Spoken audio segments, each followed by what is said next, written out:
상계 최단 소기 천암 라 창조 말도 다니 계속 너기 진선 기베 선남기 돌아 편지라 상계 두버라쇼 상계 최단 소기 천암 창조 말도 다니 계속 너기 진선 기베 돌아 편지라 상계 두버라쇼 상계 최단 소기 천암 라 창조 말도 다니 계속 너기 진선 기베 선남 Dola Benzra Sangye Drupara Sho Simjan Tamje Dewa Dan Devi Gyudan Dembara Gyuro Dungandan Dungalangi Gyudan Tawara Gyuro Jaya Dungala Meben Dewa Dan Mintawara Gyuro Nyerin Chadan Dan Dave Tangyam La Nemban Gyuro Jaya Paden Zave Lama Rimbo Jendagi Shivura Beme Den Shivu Kardin Chimpe Konin Jason de Kusan Toge Ngoto Sandu So Sashi Puji Juji Meto Darira Linshi Ngide Kemba Sangye Shindo Mindyam Luwa Ye Dukuna Namdo Shindo Chobara Sho Kuru Buddha Buddhi Sato Sapariva Ratna Mandala Puja Mega Samandra Sparan Samaye Won Simja Namge Sambada Loye Cheda Chedaba Chejan Tuman Teba Chiki Korlo Kordu So सम्पूर्ण प्राणीहरूको हितार्थ कल्याणार्थ सम्य सम्बुद्धि ज्ञान प्राप्त गर्ने मनसायको साथमा मानव चोलामा भइपरिरहेको यस विषम परिस्थितिबाट महामारी रोगबाट शीघ्र स्वास्थ्य लाभ भएर सम्मा सम्बुद्धत्व प्राप्त गर्न सकौँ भन्ने मनसायले सद्धर्म देशमा सुनिदिनु हुन विनम्र अनुरोध गर्दछु।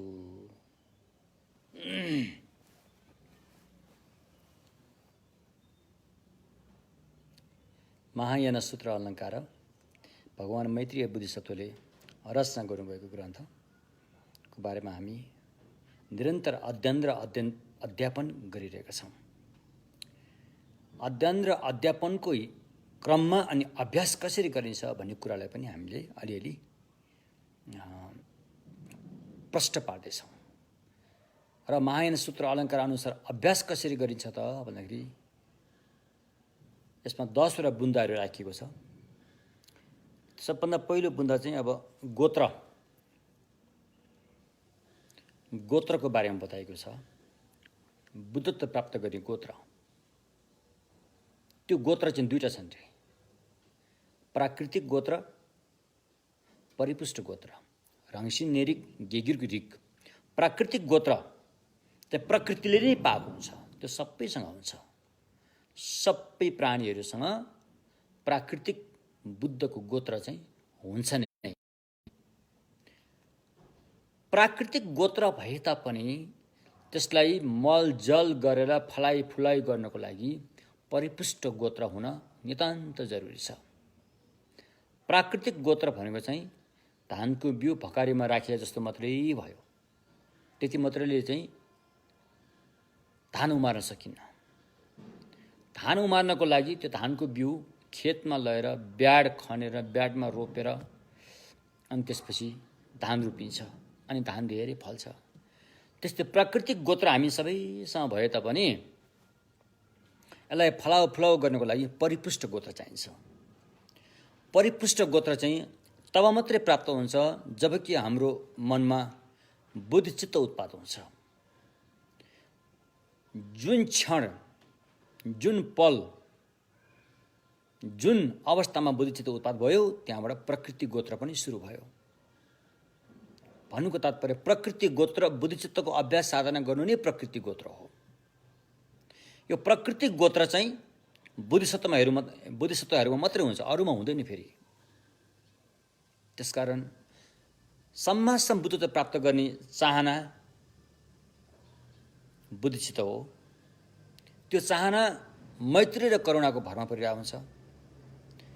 मैत्री र करुणा भन्नुको तात्पर्य पवित्र मायादयको भावना, निष्पक्ष मायादयको भावना। त्यो चाहिँ दुःखलाई हेरेर पैदा हुने गर्दछ। दुःखले दुखी भएका प्राणीहरूको हालतलाई हेरेर पैदा हुन्छ।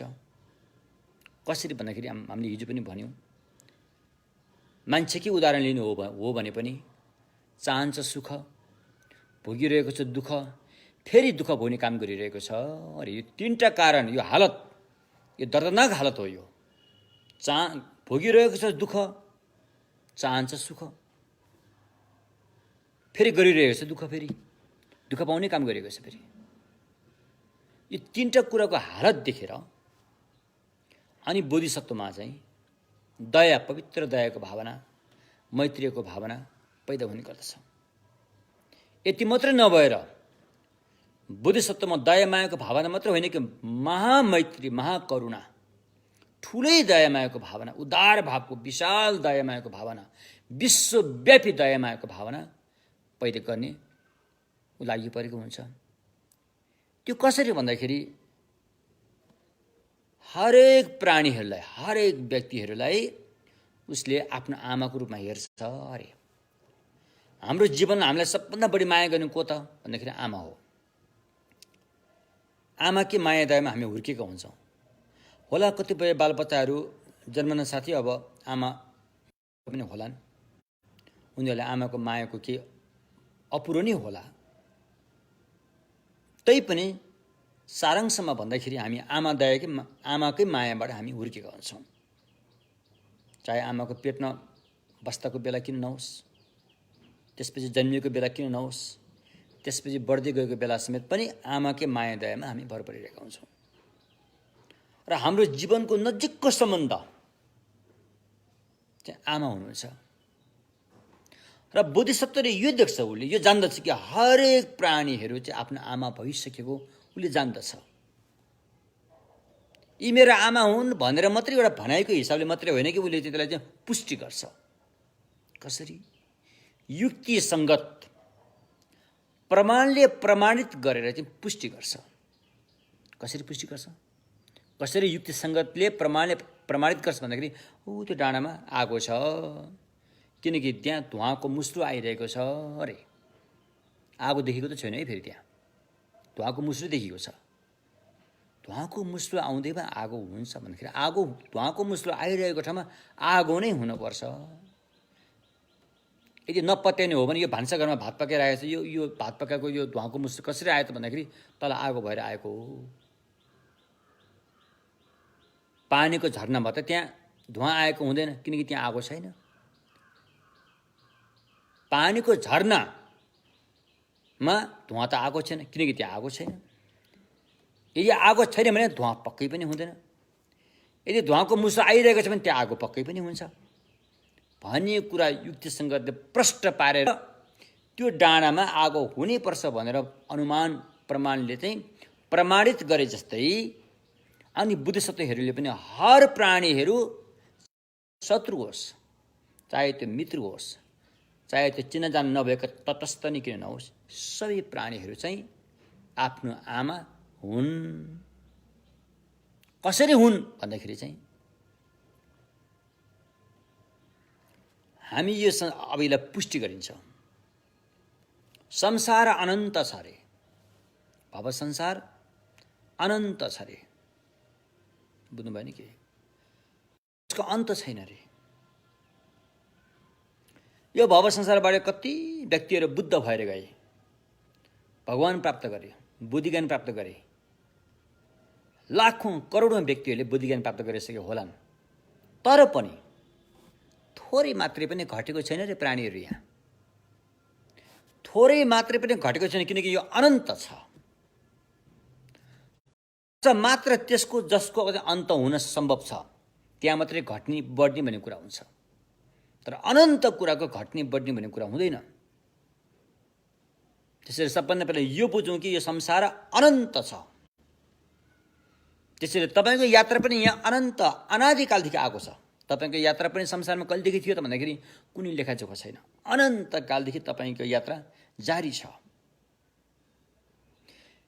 अब यसरी अनन्त भन्ने कुरा थाहा पाइसकेपछि अब तपाईँलाई छुट्याउन मिल्दैन कि को प्राणी चाहिँ आमा भएर को प्राणी आफ्नो आमा भएन भनेर छुट्याउनु पुरा मिल्दैन। छुट्याउनु त तब मात्रै मिल्छ जब कि कोही व्यक्तिको अन्त हुने सम्भावना, मतलब केही कुराको अन्त हुने भएपछि मात्रै त्यसलाई चाहिँ छुट्याउने किसिम हुन्छ। तर यो संसार त अनन्त छ। त्यसकारण यो पुष्टि हुन्छ कि हामी हरेक एउटै प्राणीको कोखमा धेरै धेरै धेरै धेरै धेरैपल्ट हाम्रो जन्मवास भइसकेको छ। जस्ता कुनै पनि प्राणीहरू भव संसारमा बचेका छैनन् जसको कोखमा तपाईँले जन्मवास नलिएको होस्।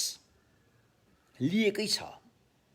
र कमिरोदेखि लिएर स्वर्गका देवतादेखि लिएर मनुष्यदेखि लिएर सबै प्राणीको कोखमा हामीले अनगिन्ती असङ्ख्य असङ्ख्य रूपमा जन्मवास गरेका छौँ। यो उसले जान्दछ। यो जानिसकेपछि उसले हरेक प्राणीहरूले आफ्नो नजिकको हिसाबले हेर्छ, न कि दूरीको हिसाबले। चाहे चाहिँ शत्रु नै किन नहोस्, शत्रुलाई नै उसले आमाकै हिसाबले हेर्छ। उहाँ त पहिला मेरो आमै हुनुहुन्थ्यो, मैले उहाँको कोखमा बास भइसकेको छु, धेरैपल्ट बसिएको छु। तर अहिले कर्मको कारणले, समयको दूरीको कारणले चिन्न सकिएन, बिर्स्यो रे। बिर्सिन त अहिले पनि हामीले बिर्सिसक्यौँ नि। अहिले हामी आमाको कोखबाट चाहिँ जन्मेको हामीलाई याद छ त।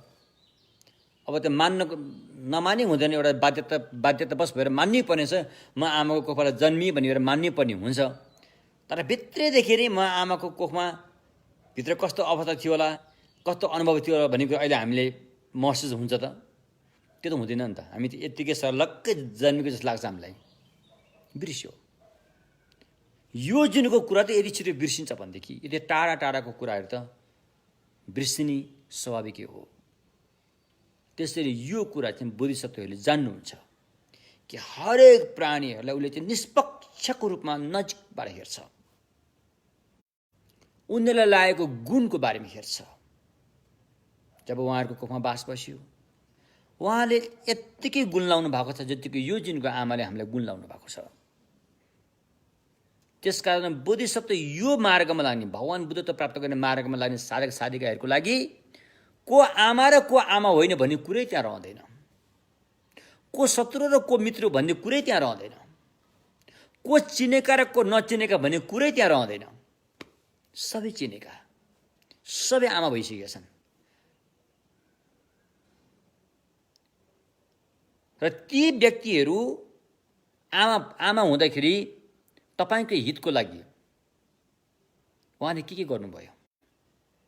तपाईँको लागि उहाँले चाहिँ सक्तो भर मकदुर जीवन खर्चिनु भयो तपाईँको लागि, तपाईँको पालन पोषण गर्नको लागि, तपाईँको स्वास्थ्य उपचारको लागि, तपाईँको चाहिँ के अरे शिक्षाको लागि।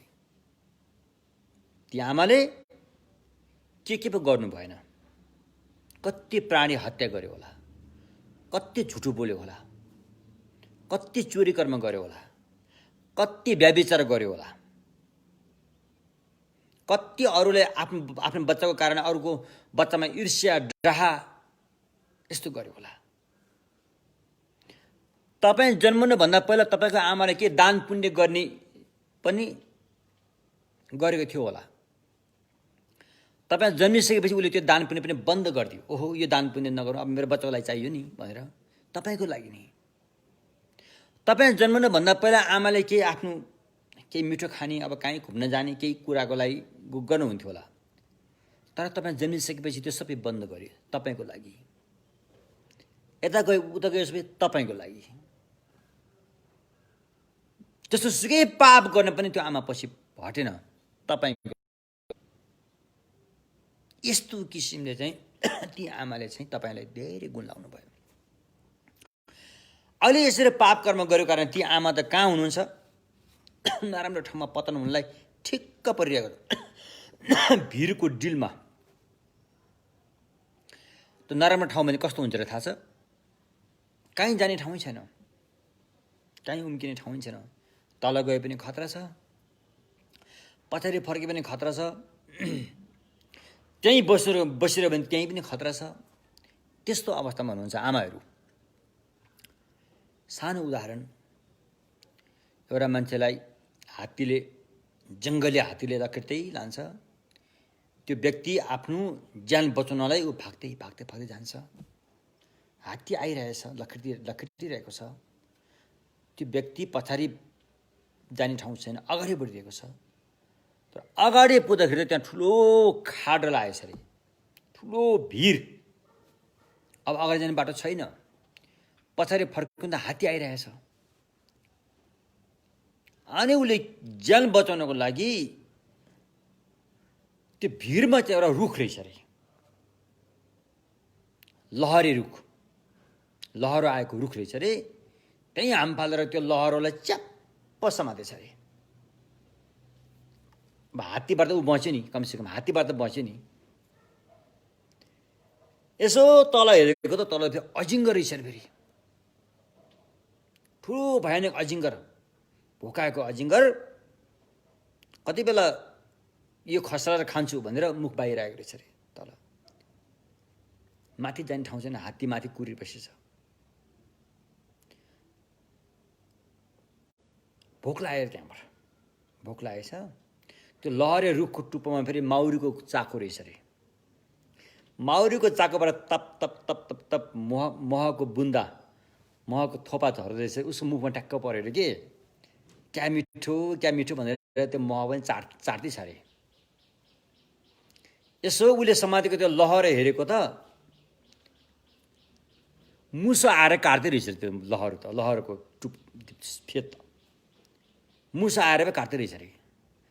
तर माउरीको महको स्वाद पनि लिँदैछ, ऊ त्यहाँ लिँदैछ। हो, हाम्रो आमाहरूको हालत यस्तो अवस्थामा छ। कर्मको हात्तीले लखर्दै ल्याइरहेछ, कर्मको फल तल अजिङ्गर मुख बाहिर बसिरहेछ। पहिलो जुनमा केही राम्रो काम गरेको थियो र त्यसले चाहिँ अलिकति आयु बाँकी छ भएर त्यो लहरो समाइरहेछ। थोरै मात्र आयु भए तापनि लहरो समाउन पाए त उसले। पहिलो जुनमा केही राम्रो कसैले केही दान पुण्य गरेको थियो होला, त्यसको फलमा उसले के महको थोपाहरू अनि मिठो खान पाइरहेछ।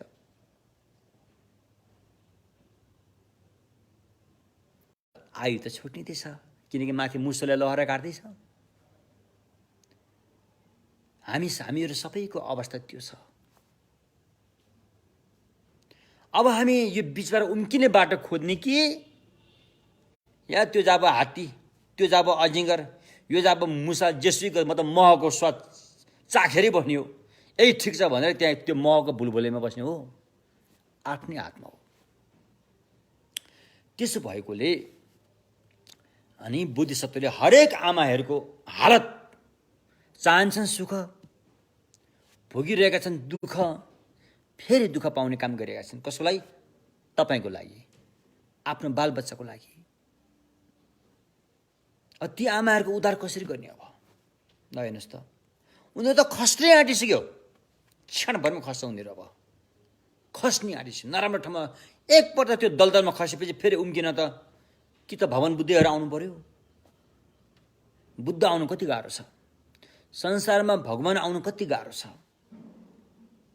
एउटा व्यक्ति बुद्ध भगवान बनाउनलाई कति मेहनत गर्नुपर्छ, कति परिश्रम गरेर बुद्ध हुन्छ। त्यसकारण त्यो दलदलमा फैसिएपछि उम्किन सक्दैन। मात्र अहिले मान्छेको चोला पाए जस्तो त्यो लहरमा टुङरुङ्ग झुन्डेर बसे जस्तो त लहरो त काटिनै छ, फेरि खतरा छ हैन। तर कतिपय मान्छेहरू त्यही महको रसमा मह चाटेरै यही ठिक छ भनेर चाहिँ निर्धक्कसँग बसिरहेको हुन्छ नि। त्यो कतिको खतरा छ, बहुत खतरा छ, दर्दनाक खतरा छ। त्यसैले त्यो मुसाले लहरो काट्नुभन्दा पहिले तपाईँ आफू उम्किने बाटो खोजिहाल्नुपर्छ। मुसोले लहरो काट्नुभन्दा पहिल्यै, मुसोले लहरो छिनाल्नुभन्दा पहिल्यै तपाईँ आफू उम्किने बाटो खोजिहाल्नुपर्छ। अनि मात्रै तपाईँलाई बुद्धिमानी मान्न सकिन्छ। ती आमाहरूको हालत पनि त्यही लहरोमा समातेर बस्नु भएको छ। अब कुनै पनि बेला त्यो लहरो छिनेर तल अजिङ्गरको मुखमा पर्न सक्छ। त्यसो भएको ती आमाहरूको उद्धार कसरी गर्ने रे? अनि मनमा दया करुणा जाग्यो हैन। आमा त एकदम नजिकको भयो, उहाँलाई लागेको गुणको पनि हामीले महसुस गर्न सक्यौँ। अब त्यो पैँचो कसरी तिर्ने? अहिले उनको जीवन त खतरामा छ, त्योबाट कसरी बचाउने? समस्याको समाधान कसरी हुन्छ भन्दाखेरि अनि बोधिसत्वहरूले समस्याको समाधान खोज्नुहुन्छ, बाटो खोज्नुहुन्छ। बाटो खोज्दा खोज्दा खोज्दा बाटाहरू त्यहाँ थुप्रै हुन्छन्। त्यहाँ गए समस्याको समाधान होला कि त्यो पनि दिगो छैन, वहाँ गए होला कि त्यो पनि दिगो छैन, यहाँ गए होला कि त्यो पनि दिगो छैन। अन्तिम बाटो परीक्षा गरेर हेरियो, खुब परीक्षा गरियो। हामीले मात्र होइन, मञ्जुश्रीहरूले पनि परीक्षा गरेर हेरे, अवलोकितेश्वरीहरूले पनि परीक्षा गरेर हेरे, मैत्रेय बुद्धिसत्व लगायत थुप्रै ज्ञानी व्यक्तिहरूले परीक्षा गरेर हेर्दाखेरि समस्यालाई जरैदेखि उखेलेर पूर्ण सुरक्षित हुने स्थान चाहिँ बुद्ध भूमि रहेछ। बुद्ध प्राप्त गर्नु पर्यो, बुद्ध बन्न पर्यो। तपाईँ बुद्ध बन्न सक्नुभयो भने अनि ती आमाहरूलाई तपाईँले सजिलैसँग त्यस्तो जटिल अवस्थाबाट मुक्त गर्न सक्नुहुन्छ। अहिलेको हाम्रो हालतबाट आमाहरूलाई सिद्धि मुक्त गर्नलाई गाह्रो काम हो। अलिअलि त मिहिनेत गरेर गरिएला, तर पनि आफू स्वयं पनि दलदलमा फसिरहेकोले त्यति भने जस्तो किसिमले मुक्त गर्न गाह्रो हुन्छ। पुरा मुक्त गर्ने नलेज, ज्ञान, पवित्र मायादयको भावनाको पूर्णता र अनि क्षमताको पूर्णता, यो तीनटा सद्गुणको पूर्णता चाहिँ बुद्ध भूमिमा पुगेपछि मात्रै प्राप्त हुने रहेछ भन्ने कुरा चाहिँ उसले जान्दछ, बुद्धिसत्वले जान्दछ। जानिसकेपछि अब ऊ चाहिँ बुद्ध हुनेतर्फ चाहिँ आफू झुक्दछ। आफ्नो तन मन वचनलाई चाहिँ बुद्ध हुने बाटोतर्फ झुकाउँदै त्यसमा लगावका साथ, उत्साहका साथ ऊ लागिपर्छ। मानव चोलालाई एक क्षण पनि फाल्टु खर्च नगरेर, यसलाई दुरुपयोग नगरेर यसबाट फाइदा लिन्छ बुद्धिसत्वले। किनकि बुद्ध हुनुको बाटोमा लाग्छ। एक कप चिया पकाए पनि, एक कप चिया पकाएर पाहुनालाई दिए पनि यो पनि बुद्ध हुनुको लागि नै उसले उद्देश्य राखेर काम गरेर आउँछ। आफ्नो अब गृहस्थी बुद्धिसत्वहरू, गृहस्थी धर्ममा रहेका बुद्धिसत्वहरूले आफ्नो बालबच्चा जन्माएर पढाइ गराए तापनि यो पनि बुद्ध हुनुको लागि नै उसले त्यो गरिरहेको हुन्छ। बिहानै उठेर दैलो खोलेर चाहिँ कुचो लागे तापनि बुद्ध हुनुको लागि कुचो लागिरहेको हुन्छ। त्यसकारण दैनिक जीवनचर्या, उठ्दा बढ्दा, हिँड्दा, खाँदा, सुत्दा, काम गर्दा हरेक परिस्थितिमा उसले बुद्ध हुनुको लागि नै जीवन खचिरहेको हुन्छ। यसरी चाहिँ हाम्रो चाहिँ मनलाई तालिम दिँदै अनि बुद्धिसत्व चाहिँ अगाडि बढ्छ। त्यही तालिम दिने कुरा चाहिँ अब अहिले हामी गोत्र, पहिला आफू बुद्ध हुने, अब यो कुरा बुझ्नको लागि तपाईँमा विश्वास आउनु पर्यो। विश्वास आएर भने फेरि हुँदैन। फेरि व्यापारीले सम्पत्ति उसको धन कहाँ खर्च गर्छ, जब त्यो खर्च गरे बापत मलाई नाफा पाउँछ भनेर उसले चाहिँ परिपक्व भएपछि मात्रै उसले चाहिँ त्यहाँ धन खर्च गर्ने हो। यत्तिकै हच्चको भरमा धन खर्च गर्दैन उसले, व्यापारीमा लगानी गर्दैन। व्यापारीले तब मात्रै लगानी गर्छ जबकि उसले यो व्यापार गरिसकेपछि उसलाई नाफा बढी आउँछ, पनि पक्का विश्वस्त भएपछि उसले त्यो लगानी गर्ने हो। यस्तै भगवानको धर्ममा पनि तन मन वचन हामी जहाँ खचिरहेका छौँ त्यो पक्का त्यो अवस्था त्यो बिन्दुमा हामी पुग्न सक्छौँ भनेर विश्वस्त हुनु पर्यो। विश्वस्त हुने आधार हुनु पर्यो। फेरि अन्धविश्वास होइन, विश्वस्त हुने आधार चाहियो, प्रमाण चाहियो, युक्तिसङ्गत चाहियो। जस्तै ऊ त्यहाँ डाँडामा चाहिँ धुवाँको मुसो छ, त्यहाँ आगो हुनैपर्छ। जस्तै भान्साघरमा चाहिँ धुवाँको मुसो छ, त्यहाँ आगो छ। त्यो पानीको झरनामा आगो नभएकोले त्यहाँ धुवाँ छैन भन्ने जस्तो चाहिँ युक्तिसङ्गत प्रयोग गरेबाट विश्वस्त हुनु पर्यो। विश्वस्त हुनलाई सबभन्दा पहिला अभ्यासको चाहिँ खुड्की नाममा गोत्र, पहिला आफूमा बुद्ध हुने बिउ छ कि छैन यो थाहा पाउनु पर्यो। पहिला बुद्ध हुने बिउ छैन भने त अनि त्यहाँ त धोका खान्छ नि। फेरि बुद्ध हुन्छु भन्ने लागि पऱ्यो भने त्यो त धोका हुन्छ नि, फेरि धोका खान्छ। त्यसैले बुद्ध हुने बिउ छ कि छैन यो पत्ता लगाउन जरुरी छ। यसको लागि गोत्र भन्ने कुरा आयो, यो एकदमै बुझ्न जरुरी छ। यो बुझेन भने फेरि हामीले गरेको अभ्यास साधनाहरू चाहिँ कहाँ पुग्ने हो थाहा छैन। फेरि त्यो पुग्ने बिन्दुमा पुग्नलाई त सुरुवात यहाँले ठ्याक्क त्यो टार्गेट त्यहाँ हुनु पऱ्यो नि, रिमोट कन्ट्रोल यहाँ भएर त्यहाँ पुग्ने जस्तो हुनु पऱ्यो नि त। त्यसकारण यो बुद्ध हुने गोत्र हामीसँग छ छैन, पहिला बुद्ध हुन सक्ने क्षमता भएको बिउ हामीसँग छ कि छैन भन्ने कुरा बुझ्न पर्यो। यो बुझ्नको लागि बुद्ध हुन सक्ने क्षमता चाहिँ कोसँग छ त? प्राणीहरूसँग मात्रै छ। भौतिक चिजहरूमा छैन। रुख, वन, जङ्गल, पहाड, समुद्र, ढुङ्गा, माटा यिनीहरूमा बुद्ध हुने बिउ छैन। बुद्ध हुने बिउ जो जीवित प्राणीहरू छन् उनीहरूसँग मात्रै हुन्छ। प्राणीहरूसँग हुन्छ, व्यक्तिहरू प्राणीहरूसँग हुन्छ। किनकि उनीहरूसँग मन भन्ने चिज छ। यो यसलाई हामी बुझ्दै जानु पर्यो। विश्वासको खुड्किलालाई पक्का गर्दै जग बल्ल बस्नलाई उनीहरूसँग मन भन्ने छ। यदि मन चित्त नहुँदो हो त अनि बुद्ध हुन सम्भवै छैन। हामीसँग मन चित्त भएर नै अनि बुद्ध हुने गोत्र हामीसँग रहेको हुन्छ। अब फेरि प्रश्न त आयो मन हुँदैमा बुद्ध हुने बिउ छ भनेर कसरी विश्वास गर्ने? विश्वासको आधार के छ भन्दाखेरि मन भन्ने चिज यस्तो हो, मन भन्ने चिज यस्तो हो कि यो स्वभावैले शुद्ध छ। यो बुझ्नु पर्यो पहिला। मन भन्ने चिज यस्तो हो कि यो स्वभावैले शुद्ध छ। यसको स्वभाव, यसको भित्री भाग भनौँ कि यसको आफ्नै स्वरूप चाहिँ जहिले पनि सङ्लो छ, पवित्र छ। यो बुझ्नु पर्यो। अनि राग, रिस, मोह, लोभ, रिस, आरिस यिनीहरू कहाँबाट आएका त? यसले त आएर मनलाई धमिलो पारिराखेको छ। यिनीहरू कहाँबाट आयो त भन्दाखेरि यी राग, रिस, मोह, लोभ, लालसा, ईर्ष्या, डाहहरू मनले स्वरूप होइनन्। मनको नक्कली बुट्टा हुन्, नक्कली स्वरूप हुन्। यिनीहरू मनको अस्थायी भाग हो, स्थायी भाग होइन, अस्थायी हो यिनीहरू। अनि कसरी अस्थायी भयो? यिनीहरू पछि आएका हुन् त भने पछि आएका त होइनन्। फेरि राग रिस म पहिला मन सफा भयो अनि पछि यो आयो त्यसो त होइन है। फेरि जबदेखि मन सुरु छ यो पनि त्यहीँदेखि छ। फेरि सुरु जबदेखि हामी संसारको यात्रा जारी छौँ यो राग रिस मोह पनि त्यहीँदेखि जारी छ, सँगसँगै छ। फेरि अनि किन अस्थायी भनेको त भन्दाखेरि यसलाई हटाएमा हटाउन सकिन्छ। हटाएमा हट्न सक्ने भएकोले, हटिन सक्ने भएकोले यसलाई अस्थायी भनेको हो है।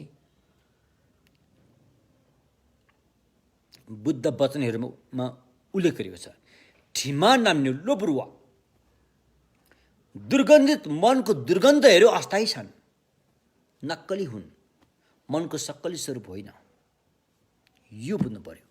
अनि मनको सक्कली स्वरूप कस्तो हो? त्यो शुद्ध छ। यो पनि बुझ्नु पर्यो।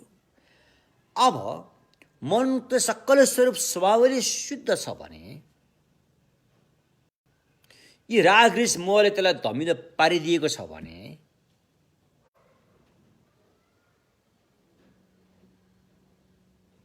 कसरी बुझ्ने यसलाई? फेरि कसरी बुझ्नु भन्दाखेरि सुनको एउटा उदाहरण छ। सुनको खानीबाट, सुनको माइन्ड खानीबाट सुन निस्किन्छ। सुनको खानीबाट सुन निस्किँदाखेरि सुनमा खिया पनि सँगसँगै आउँछ, सुन सँगसँगै खिया पनि आएको हुन्छ। जब हामी सुनलाई आगोमा पोल्छौँ, घोट्छौँ होइन, काट्छौँ, सारा सुनको त्यो मैल खियाहरू जान्छन्, बाँकी रहन्छ सुन। कुरो यो यदि त्यो सुन पहिल्यैदेखि त्यही खिया सुनको सक्कली स्वरूप नै खिया हो भने त पछि आगोमा पोले घोटेर पनि त्यो जानु पर्दैन थियो। त्यो सुन सँगसँगै रहिरहनु पर्ने हो नि त। सफा गर्दाखेरि खिया त जान्छ। त्यतै राग रिस मोहहरू पनि मनमा अस्थायी रूपमा आएका हुन्। यिनीहरूलाई हटाउन चाहेमा हटाउन सकिन्छ, हटाउने उपाय पनि छ। यो हटेर मन शुद्ध अवस्थामा पनि पुग्छ। पछि शुद्ध हुनलाई पहिले त्यसको चाहिँ एउटा हुनुपर्छ। जुन चिजमा पहिले शुद्धपन छैन पछि त्यसलाई शुद्ध पार्न सकिँदैन। जस्तो अङ्गार, कोइला पहिल्यै कालो छ, जतिसुकै धोए पनि पछि त्यसलाई कालो शुद्ध पार्न सकिन्न। यदि मन चाहिँ आफ्नो सक्कली स्वरूपमै अशुद्ध हुँदो हो त पछि त्यसलाई शुद्ध पार्न सकिँदैन। अनि हामीले धर्म गर्न पनि बेकार छ। तर मनको वास्तविक स्वभाव चाहिँ शुद्ध छ। त्यसलाई अस्थायी राग रिस मोहहरूले चाहिँ त्यसलाई ढाकिदिएको छ। त्यति मात्रै हो कुरा। अब हाम्रो काम त्यो हटाउने मात्रै हो। बुद्धको काम त्यो हटाउने उपाय बताइदिने मात्रै हो। हटाउने हामी आफै नै हटाउन सक्नुपर्छ। हटाउने तरिका बुद्धले भन्नुहुन्छ। तपाईँ बुद्धले भनेको कुरालाई मानेर अनि मनको मैला हटाउन सक्नुभयो भने मनको मैला हट्छ, तपाईँ बुद्ध भइहाल्छ। फेरि मनको मैला हट्न साथ तपाईँ बुद्ध भइहाल्छ। जुन कि तपाईँ स्वभावैले बुद्ध जस्तै शुद्ध थियो पहिला, स्वभावैले। त्यसकारण अहिले यहाँ एउटा बौद्ध दर्शनमा एउटा भनाइ छ, दिल सल्ज्या चियाङ मे सापर जावा चुङसे मे याङदा निला याङदा ता याङदा थौन नाम्पर ढोल रे। मनको सक्कली स्वरूप पछि हामीले लिएर आउने त्यहाँ केही पनि छैन। सक्कली स्वरूपको हिसाबले त्यहाँ त्याग्नुपर्ने, त्यहाँ आफूले फेरि पाउनुपर्ने भन्ने कुरा त्यहाँ केही पनि छैन। याङदा यहाँ तिमी जुन मनको सक्कली स्वरूप हो त्यसलाई हेर कि तिमी मुक्त हुन्छौ रे। तर हामी त मनको सक्कली स्वरूपलाई हेर्दैनौँ नि। हामी त नक्कलीलाई नि सक्कली भनेर पक्रिएर आउँछौँ। समस्या त त्यहाँबाट आयो। सक्कलीलाई सक्कली हो भनेर त्यो अवस्थामा कायम रहन सके हो भने यो हालत हुँदैन थियो। तर अविद्या अज्ञानतालाई हामीले के गराइदियो भन्दाखेरि नक्कलीलाई सक्कली भनेर पक्र्न लगाइदियो। त्यहाँबाट यो समस्या भोग्नु परेको।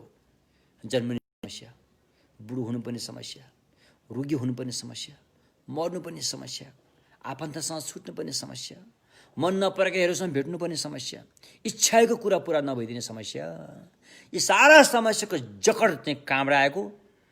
नक्कलीलाई सक्कली हो भनेर भन्ठानेर आएको हो।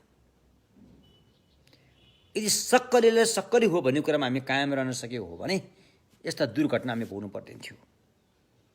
हामी उहिले बुद्ध भइसक्थ्यौँ। त्यसो भएकोले भगवान्ले हामीलाई के सिकाउनु भयो? भगवान्ले हामीलाई उपचार सिकाउनु भयो। उपचार गर्ने तरिका यो ओखती तिमीले सेवन गर्यो भने तिम्रो रोग निको हुन्छ। र हामी त महामारी रोगले ग्रसित छौँ अनादिकालदेखि। अहिले आएको यो कोरोना त यो त सानो भयो। यो महामारी योभन्दा खतरा महामारी रोग त त्योभन्दा ठुलो छ अर्को। कोरोना भन्दा पनि खतरा महामारी रोग त हामीसँग पहिलेदेखि छ। त्यो कहिलेकाहीँ त्यसको छिटाहरू उछिनेर बाहिर पनि आउनु खोज्दैन हो, त्यो चाहिँ कोरोना जस्तो भएर आएको।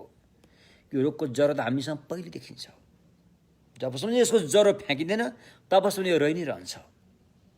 त्यसैले भगवान्ले हामीलाई औषधि सिकाइदिनु भयो। भगवान्ले हामीलाई ओखती दिनुभयो। त्यो ओखतीलाई सद्धम्म भनिन्छ। त्यसको सेवन गर्यो भने यो रोग जडैदेखि निको हुन्छ। भगवान्ले दिएको ओखती र यो बाहिर ओखतीमा फरक पर्छ। बाहिर अहिले हामीले बनाएको ओखती, केमिकलको ओखती त्यसुकै राम्रो भएर खाए तापनि त्यसले अर्को ठाउँमा असर पार्छ। भगवान्ले दिएको ओखती सेवन गरेपछि यो साइड इफेक्ट हुँदैन, अर्को ठाउँमा असर पार्दैन। यसले फरक त्यति छ। बाहिरको ओखतीले चाहिँ एक ठाउँमा निको पार्छ, अर्को ठाउँमा फेरि समस्या पार्दै ल्याउँछ। त भगवान्ले दिएको ओखती सेवन गर्यो भने एक ठाउँमा मात्रै निको होइन, रोगको जडैदेखि उखिलिदिन्छ। कहिले पनि रोग नआउने गरेर जडैदेखि निर्मूल पारिदिन्छ। त्यसो भएकोले मन भन्ने चिज यस्तो हो कि यसको चाहिँ दुईवटा रूप, एउटा चाहिँ अस्थायी रूप, एउटा स्थायी स्वरूप, दुईवटा छन्। अस्थायी रूप भने चाहिँ नक्कली रूप भयो, नक्कली। स्थायी भने चाहिँ सक्कली रूप भयो। त्यसो भएकोले जुन सक्कली रूप छ त्यो चाहिँ गोत्र हो। मनको सक्कली रूप चाहिँ गोत्र हो, जसलाई हामी बुद्ध हुने बिउ भन्ने गर्छौँ। यो मोटामोटी कुरा। अझै यसको चाहिँ गहिराइमा गयो भने एकदम विस्तृत रूपमा जानु जरुरी छ। हामी क्रमशः आउँला, तपाईँहरू कुर्दै गरौँला, यसको बारेमा हामी क्रमशः आउँला। यसरी हामीले पहिला हामीले गोत्रको बारेमा निर्णय गऱ्यौँ। हामीसँग मन छ, मनको सक्कली स्वरूप चाहिँ गोत्र रहेछ भने अहिले यति बुझौँ। पुरा बुझ्नलाई अलिकति फेरि हामी पर्छ नि त, अनि बुझ्न सक्छौँ, अनि भनेको कुरालाई पनि पत्याउन सक्छौँ। होइन भने फेरि हामी तर्सिने बेर छैन, तर्सिने बेर छैन। होइन, जङ्गलमा बाघ भालु देखेको बाँदरलाई बाघको रूप देखायो भने, बाघको मुख नै देखायो भने त्यो तर्सेर भाग्छ नि। त्यस्तो तर यो स्वयम्भूको बाँदर चाहिँ यसले कहिले पनि बाघ नदेखेर हो क्या हो, बाघको टाउकै देखाए पनि त्यसले त्यो भाग्दैन थियो त फेरि। त्यो बाघको टाउको लिएर भएको थियो त्यसले फेरि। त्यो खतरा बाँदर छ फेरि स्वयम्भूतिरको, किनकि उसले बाघ त कहिले पनि देखेको छैन। कति मान्छेले स्वयम्भूमा चाहिँ बाँदरलाई दुःख दियो भनेर बाघको टाउको ल्याएर चाहिँ मुकुण्डो ल्याएर राख्ने रहेछन्, त्यसले त्यो टाउको लिएर भाग्दो रहेछ। त्यसो भएकोले मनको सक्कली स्वरूप चाहिँ गोत्र अरे, बुद्ध हुने गोत्र। अब त्यो सक्कली स्वरूप भएर के गर्ने अब? त्यो त अब दलदलमा फसिरहेछ। राग रिस मोह लोभ लालच चाहिँ त्यसलाई जक्डिरहेको छ। त्यसलाई पखाल्न पर्यो। पखाल्ने जुन उपाय छ त्यसलाई चाहिँ परिपुष्ट गोत्र र प्राकृतिक गोत्र त हामीसँग पहिलेदेखि छ। तर आत्मा होइन फेरि यो। तपाईँले मेरो आत्मा हो भनेर अड्केलाई फेरि जुन आत्माको सिद्धान्तमा बताएको आत्मा र यो गोत्र फरक कुरो हो फेरि। त्यसो नबुझ्नु होला। त्यसकारण गोत्र प्राकृतिक गोत्र बुद्ध हुने बिउ हामी सबैसँग पहिलेदेखि नै कायम छ। अब परिपुष्ट गोत्रलाई प्रयोग गरेर त्यसको चाहिँ भगवान बुद्धको मूर्तिमा अब धुलो मैलो लाग्यो भने सरसफाइ गरिन्छ नि, हो त्यस्तै बुद्ध माथि चढेर भए पनि सरसफाइ गरिन्छ नि है। मेरो एकजना मित्र हुनुहुन्थ्यो, बिचरा अहिले उहाँ बित्नुभयो, उहाँ लामा हुनुहुन्थ्यो, अलिकति तान्त्रिक लामा हुनुहुन्थ्यो उहाँ, धनगढीको है, एकदम नामचरी हो उहाँ। उहाँको अरू सबै राम्रो बानी व्यवहार थियो, एउटा पिउने बानी चाहिँ अलिक राम्रो थिएन उहाँ, अलिक बढी पिउनुहुन्थ्यो उहाँ, रक्सी जाँड पिउने बानी थियो। तर उहाँ बिचरा लोभ लालच चाहिँ थिएन है, फेरि उहाँमा लोभ लालच त्यस्तो थिएन, राम्रो मान्छे हुनुहुन्थ्यो। तर पिदिने, पिएपछि अब जो राम्रो भयो भने अब झनै खत्तम बिग्रिहाल्छ नि होइन, त्यस्तो हुन्छ नि त। अनि उहाँले चाहिँ एउटा काम गर्नुभएछ अरे। एकजना यहाँ गुरु हुनुहुन्छ, कल्याण मित्र डुक्पा रिम्बुछे भने तपाईँले सायद सुन्नुभएको होला, कतिले सुनेका पनि छन्। उहाँको यो कुइनामा चाहिँ यत्रो मासुको फोको आएछ अरे, डल्लो मासुको डल्लो आएछ अरे। अनि डक्टरलाई देखाउँदाखेरि यो त अपरेसनै गर्नुपर्छ भने अरे। अनि त्यो लामाजी पनि घुम्दै फिर्दै त्यो गुरुका भेट गर्न आउनु भएको रहेछ अरे, गुरु भेट्न आउनु भएको रहेछ अरे। अनि उहाँको त्यो मासुको डल्लोको बारेमा त्यहाँ चर्चा भएछ। अनि त्यो तान्त्रिक लामाले गुरु म केही उपचार गरिदिउँ कि भनेछ अरे। सक्छौ भने हेरौँ, यदि यो निको भयो भने त हजुरको अपरेसन गर्नु पर्दैन नि भन्ने कुरा भयो। ल हुन्छ भने तर यो कोठामा तपाईँ र म मात्रै बस्नुपर्छ, अरू मान्छे सबै बाहिर पठाउनुपर्छ भनेर सबै मान्छे बाहिर पठाएर अनि त्यो तान्त्रिक लामा गुरुले चाहिँ पाइप मगाएर अनि त्यो मासुको डल्लो कहाँ छ त्यहाँ ठ्याक्क त्यो पाइपको एकपट्टिको मुख त्यहाँ जोडेर अर्कोपट्टिको मुखबाट उसले चाहिँ मन्त्र फुक्दै गएपछि केही दिनभित्र त्यो घाउ त सुकेर गएछ। अब तपाईँलाई चाहे त्यसलाई अन्धविश्वास भन्नुहोस् चाहे जे भन्नुहोस्, फल प्राप्त त भयो। अहिलेको वैज्ञानिकहरूले गएर चिरफार गरेर निको पारेको पनि आखिरमा निको पारेकै हो। अब त्यसले के मन्त्र फुकेर त्यो सुकायो त्यो पनि निको पारेकै हो। हुन त अहिले त त्यो लामाकोलाई चाहिँ अन्धविश्वास भन्छन् क्यारे, डाक्टरले चाहिँ चिरफार गर्यो भने राम्रो भन्छन् क्यारे। अहिलेको वैज्ञानिकका अन्धभक्तहरू पनि थुप्रै छन् यहाँ, कथित वैज्ञानिकको अन्धभक्तहरू। वैज्ञानिक पनि अन्धविश्वासी हुन्छन् धेरै। पहिलाको जुन वैज्ञानिकले मान्थे अहिलेका वैज्ञानिकले त्यसलाई चाहिँ मान्दैनन् फेरि। त्यस्तो अवस्था छ। त्यसकारण जोस निको भयो। अनि हाम्रो अर्को एकजना मित्रले चाहिँ गएर उहाँलाई सोध्नुभएछ, हे तपाईँ त्यस्तो ठुलो गुरुले पनि तपाईँले मात्रै फुक्ने हो त भनेर भने, होइन मैले फुक्यो, मैले त मूर्तिमा अलिअलि धुलो लागेछ भने सफा गरिदिएको मात्रै हो भनेछ उसले। मूर्तिमा भगवानको मूर्तिमा अलिक धुलो सुलो लागेको रहेछ त्यसलाई मैले सफा गरिदिएको मात्रै हो भनेछ उसले। भने जस्तै हामीसँग जुन बुद्धपन शुद्धपन त छ त्यसमा लागेको धुलो सफा गर्ने चाहिँ परिपुष्ट गोत्रले गर्छ। त्यसको बारेमा हामीले अहिले चर्चा गरिसक्यौँ। अब हामीलाई पक्का विश्वास भयो कि हामीसँग बुद्ध हुने बिउ छ भन्ने कुरा त हामीले थाहा पायौँ नि त। अब बिउ त छ रहेछ त, अब त्यसलाई मलजल गर्न मात्रै बाँकी रहेछ। अब मलजल गर्नलाई त्यहाँ के गर्नु पऱ्यो, सरलमा जानु पऱ्यो। पहिला त्यो बिउलाई उमार्नको लागि नक्सा तयार पार्नु पऱ्यो। योबाट चाहिँ बिउ मारिन्छ भने नक्सा तयार पार्नु पर्यो। यो नक्सा कसले तयार पार्छ? भगवान बुद्धले पार्नु भएको छ। भगवान बुद्धले चाहिँ नक्सा तयार पार्नु भएकोले पहिला बुद्धको शरणमा जानु पर्यो। त्यो अर्को व्यक्ति बुद्ध भइसकेको छ उसको शरणमा जानु भयो, किनकि हामीलाई त्यो नक्सा चाहिरहेछ। उहाँको शरणमा गएर उहाँले त्यो नक्सा बनाइदिनुहुन्छ। यसोबाट गएपछि यो फर्मुला सफा पार्न सकिन्छ, मन चाहिँ शुद्ध अवस्थामा कायम राख्न सकिन्छ भनेर भगवानबाट चाहिँ आज्ञा हुन्छ। आज्ञा भएपछि नक्सा पनि अब भगवानले तपाईँलाई दिनुभयो।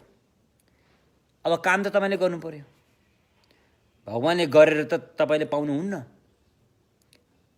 अर्कोले गरेर पाउने हो भने त हामी उहिले बुद्ध भइसक्यो। भगवानले सबै प्राणीलाई म बुद्ध होस् भनेर उहाँ बुद्ध हुनुभएको हो नि त। हामी उहिले बुद्ध भइसक्यौँ। हामी किन बुद्ध भएनौँ भन्दाखेरि एउटा काम चाहिँ हामी आफैले गर्नुपर्छ। त्यो मनको मैल पखाल्ने काम चाहिँ हामी आफैले गर्नुपर्छ।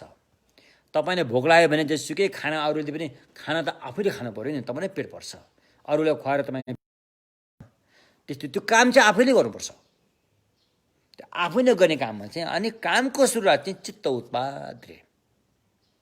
त्रिरत्नको शरणगमनमा चाहिँ नक्सा तयार भयो।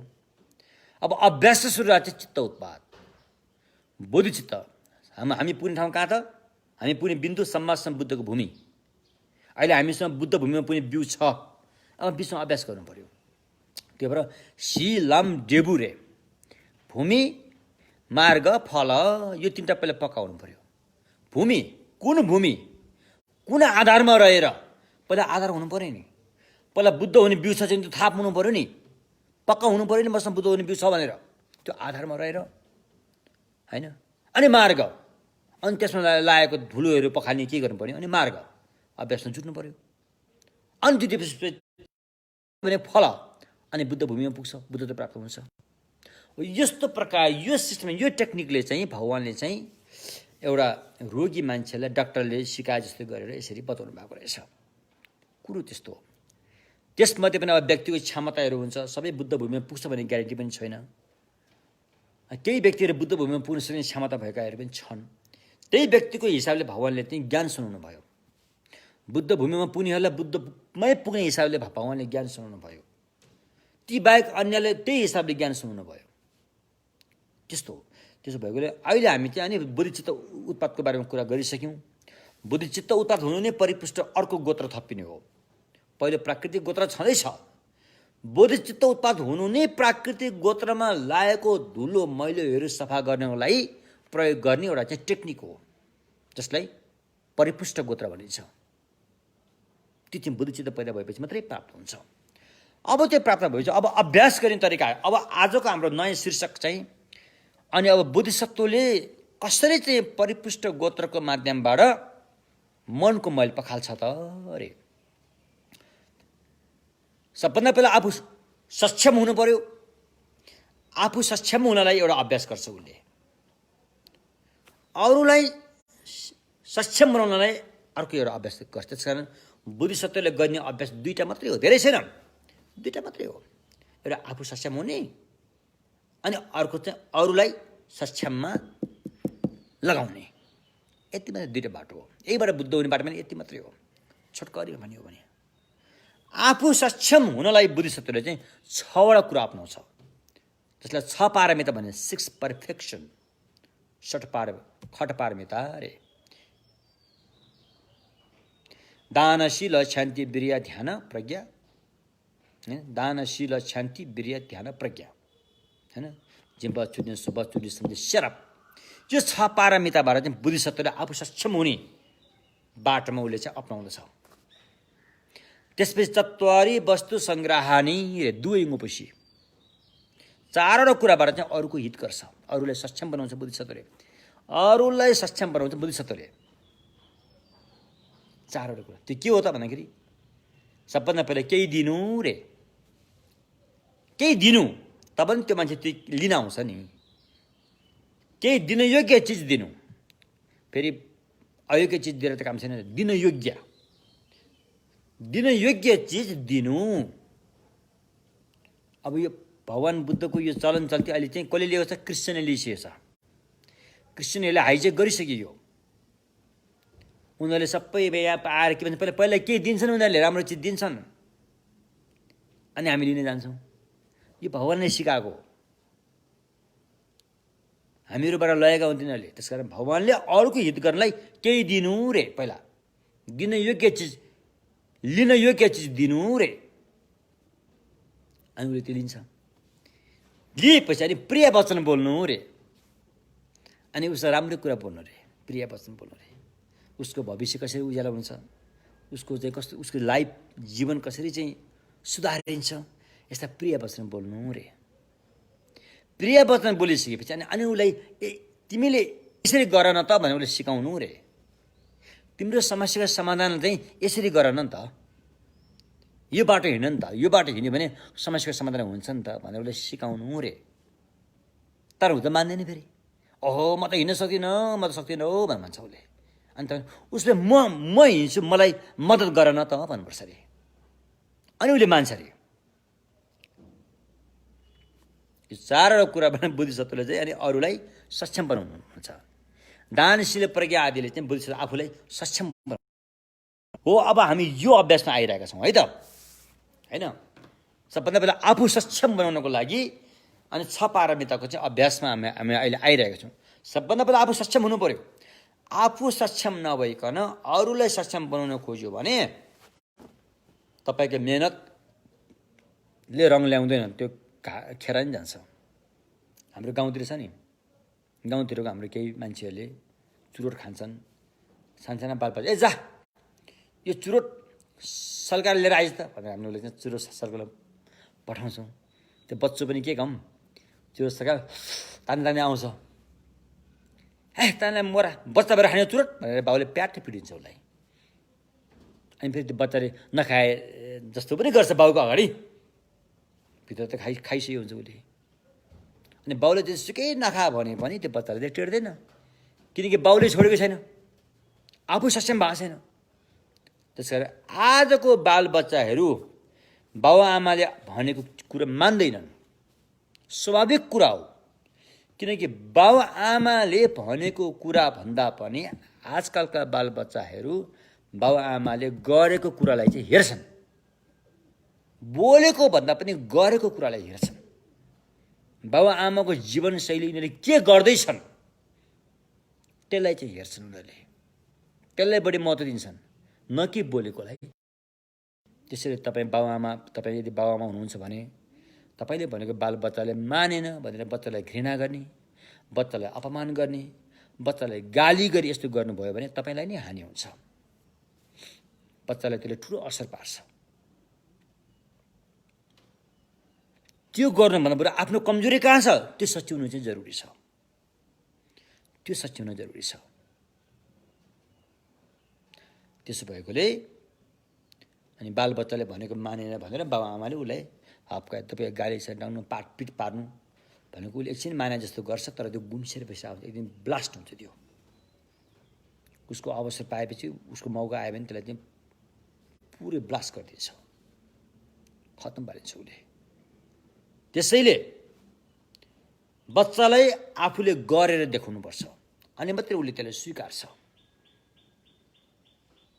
होइन भने चुरोट आफू खाने बच्चालाई नखा भने जस्तो हुन्छ, त्यति मात्रै हुन्छ। त्यो त्यति त्यसले फाइदा दिन सक्दैन।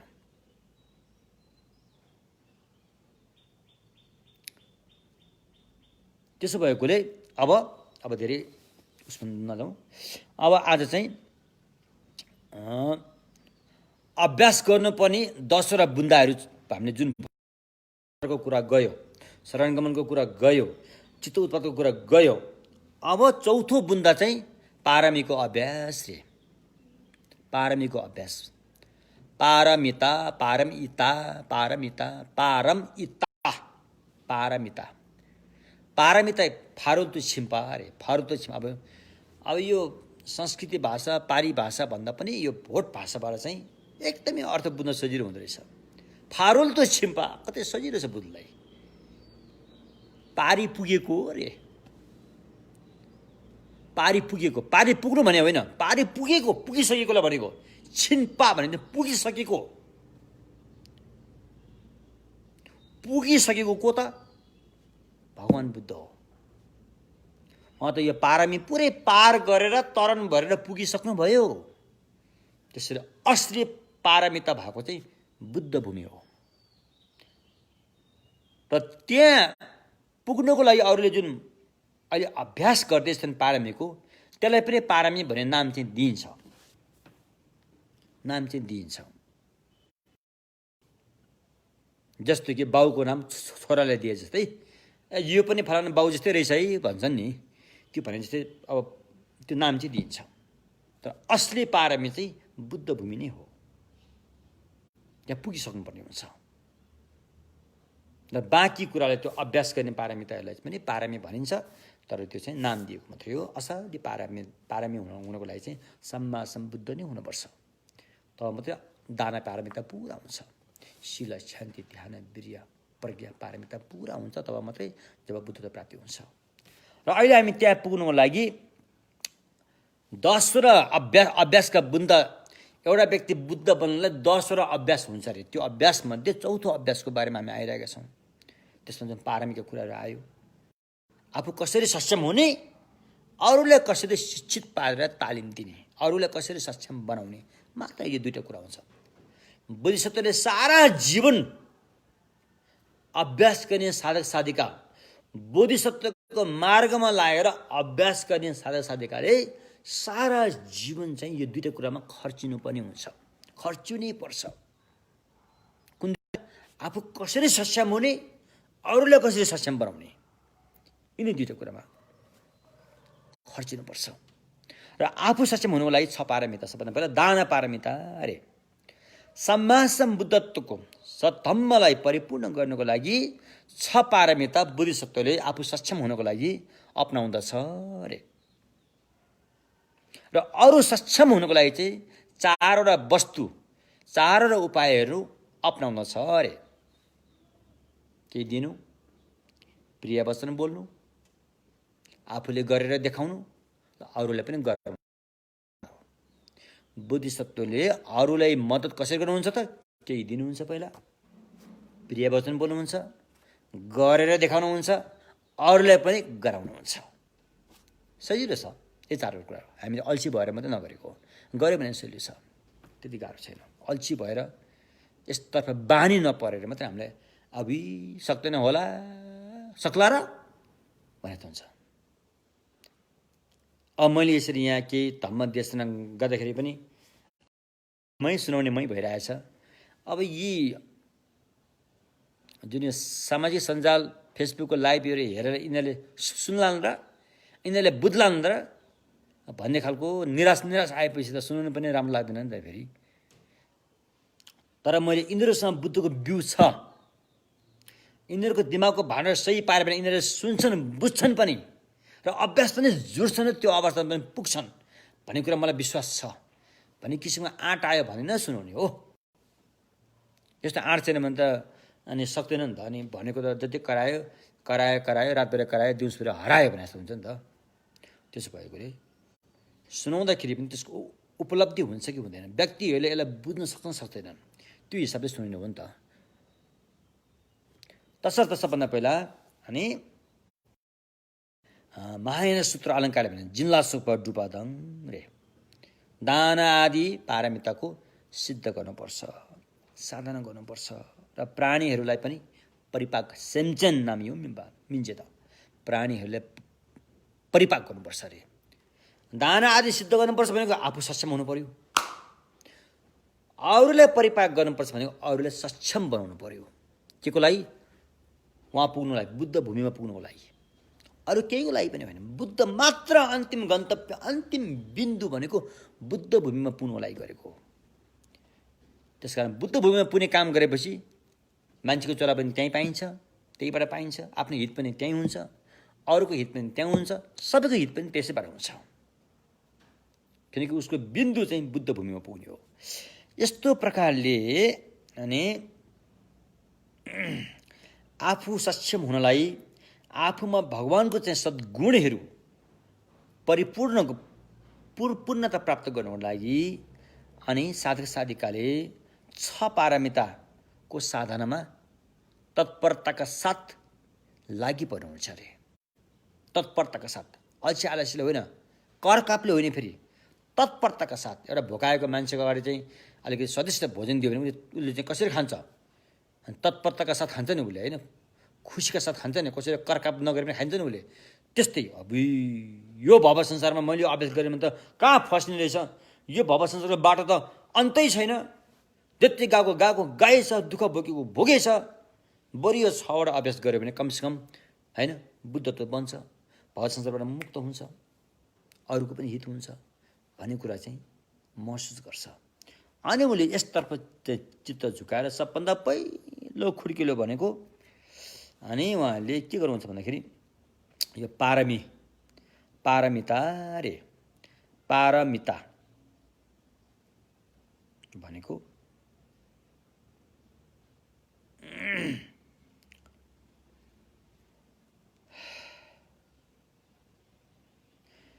पारमिताको अर्थ के हो त रे? सामान्यतया पारमिताको अर्थ चाहिँ संसार र निर्वाणबाट पार हुनु रे, पार हुने उपाय रे। संसारमा पनि नखस्ने, निर्वाणमा पनि नफस्ने, खस्ने र फस्नेबाट पार हुनु रे। बुझ्नु भयो नि के? अब यो त ठुलो कुरा आयो यहाँ, फेरि लडतडको कुरा होइन यो। संसारबाट पार हुने त ठिकै छ, निर्वाणमा पनि फस्यो भनेर कसरी भनिन्छ भन्दाखेरि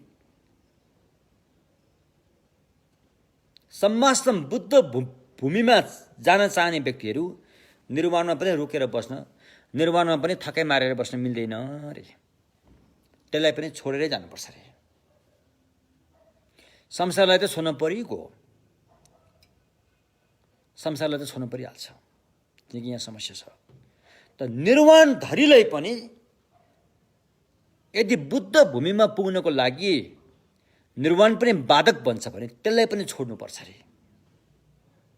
यस्तो किसिमले संसारमा पनि नखस्ने, निर्वाणमा पनि नफस्ने यी दुवै अवस्थाबाट पुरा पार भएर जाने उपायलाई पारमी भनिन्छ, पारमिता भनिन्छ।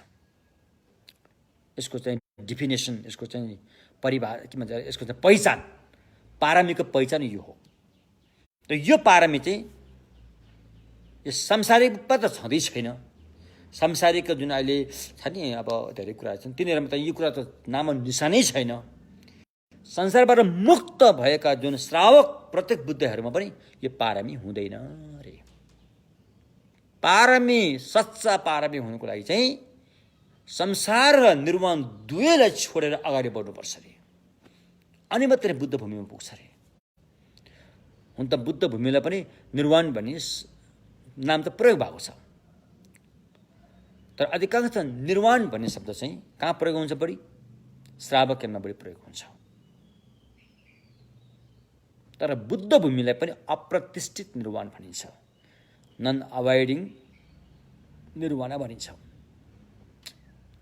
त्यसकारण अहिले यहाँ पारमी भनेको चाहिँ संसारमा पनि नखस्ने, यदि बुद्ध भूमिमा पुग्नुलाई निर्वाण पनि छोड्नुपर्छ भने छोड्न सक्ने यस्तो उपायलाई चाहिँ यहाँ पारमी भनियो। बुझ्नुभयो नि के? एवं प्रकारले यस्तो खालको पारमी चाहिँ कतिवटा हुन्छन् रे? हामीले यसो अति धेरै नै परिचर्चा भएपछि 6 पारमी हुन्छन्। कहिलेकाहीँ 10 पारमी पनि भनिन्छ। 10 पारमी भन्दाखेरि अनि 4वटा प्रज्ञा पारमितालाई नि फेरि 4 भाग लगाएर 10 पारमी हुन गएको, वास्तवमा पारमी 6 पारमिता नै हो। 6 पारमिता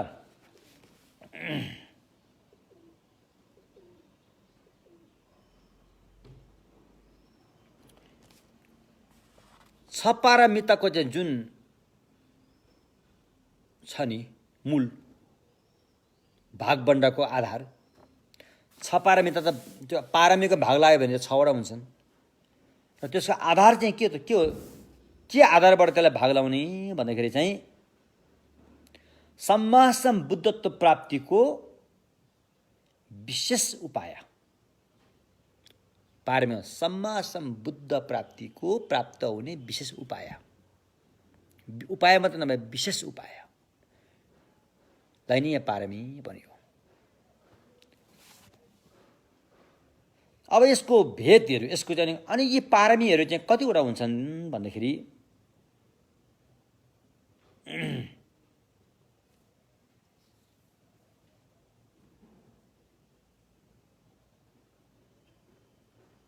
छ पारमिता हुन्, 6वटा हुन्छन् हैन। दान, शील, शान्ति, वीर्य, ध्यान, प्रज्ञा, 6 पारमी हुन्छन् रे।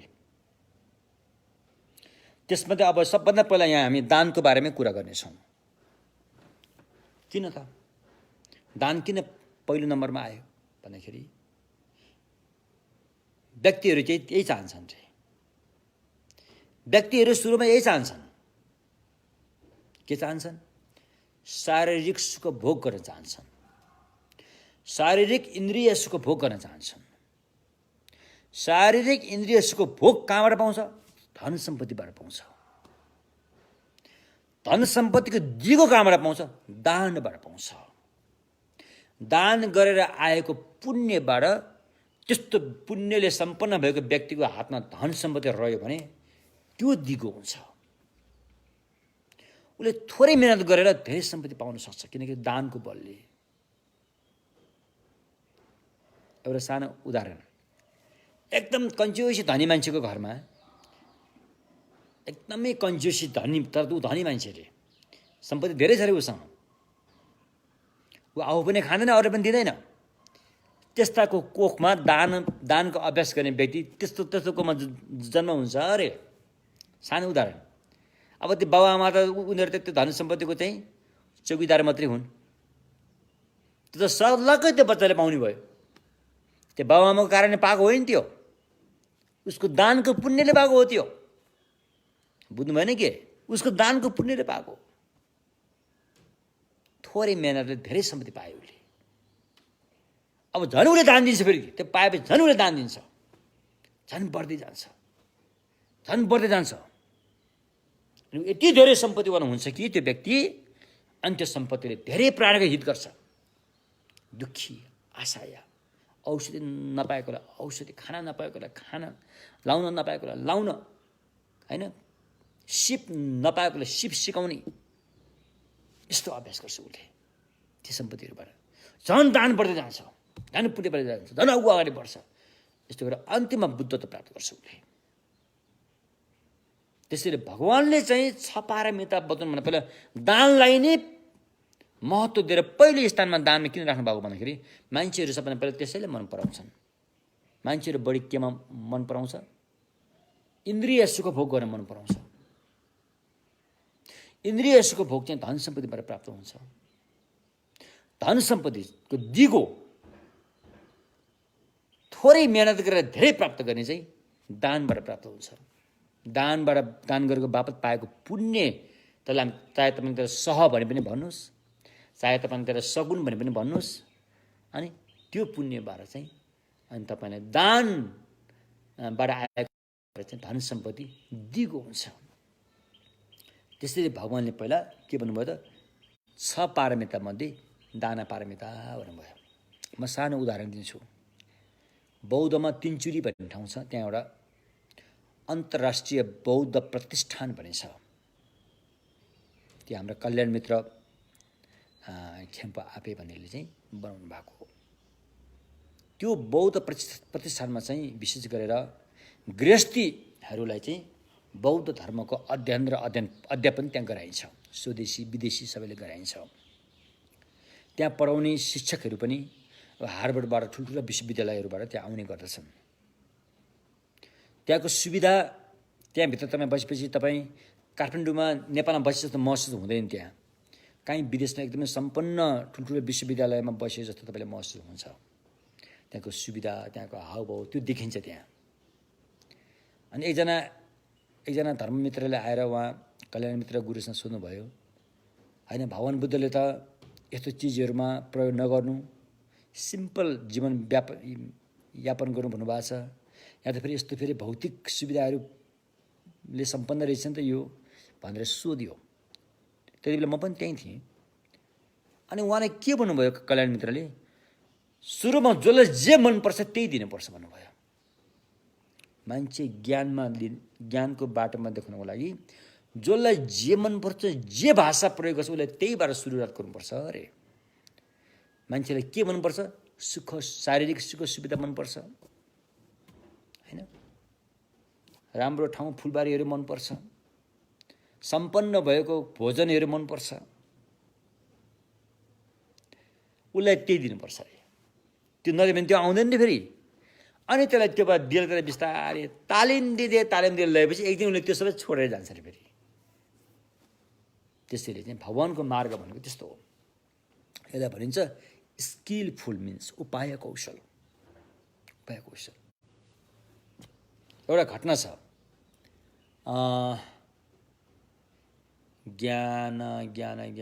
ज्ञानश्री होला सम्भवतः उहाँको नाम। उहाँ चाहिँ एउटा भगवानको वचन एकदमै बुझ्न कठिन भयो अरे। एउटा ग्रन्थ छ त्यो ग्रन्थभित्रको अर्थ बुझ्न एकदमै कठिन भयो अरे। अनि उसले त्यो ग्रन्थ नै यो घाँटीमा बाँधेर हिँड्न थाल्यो अरे।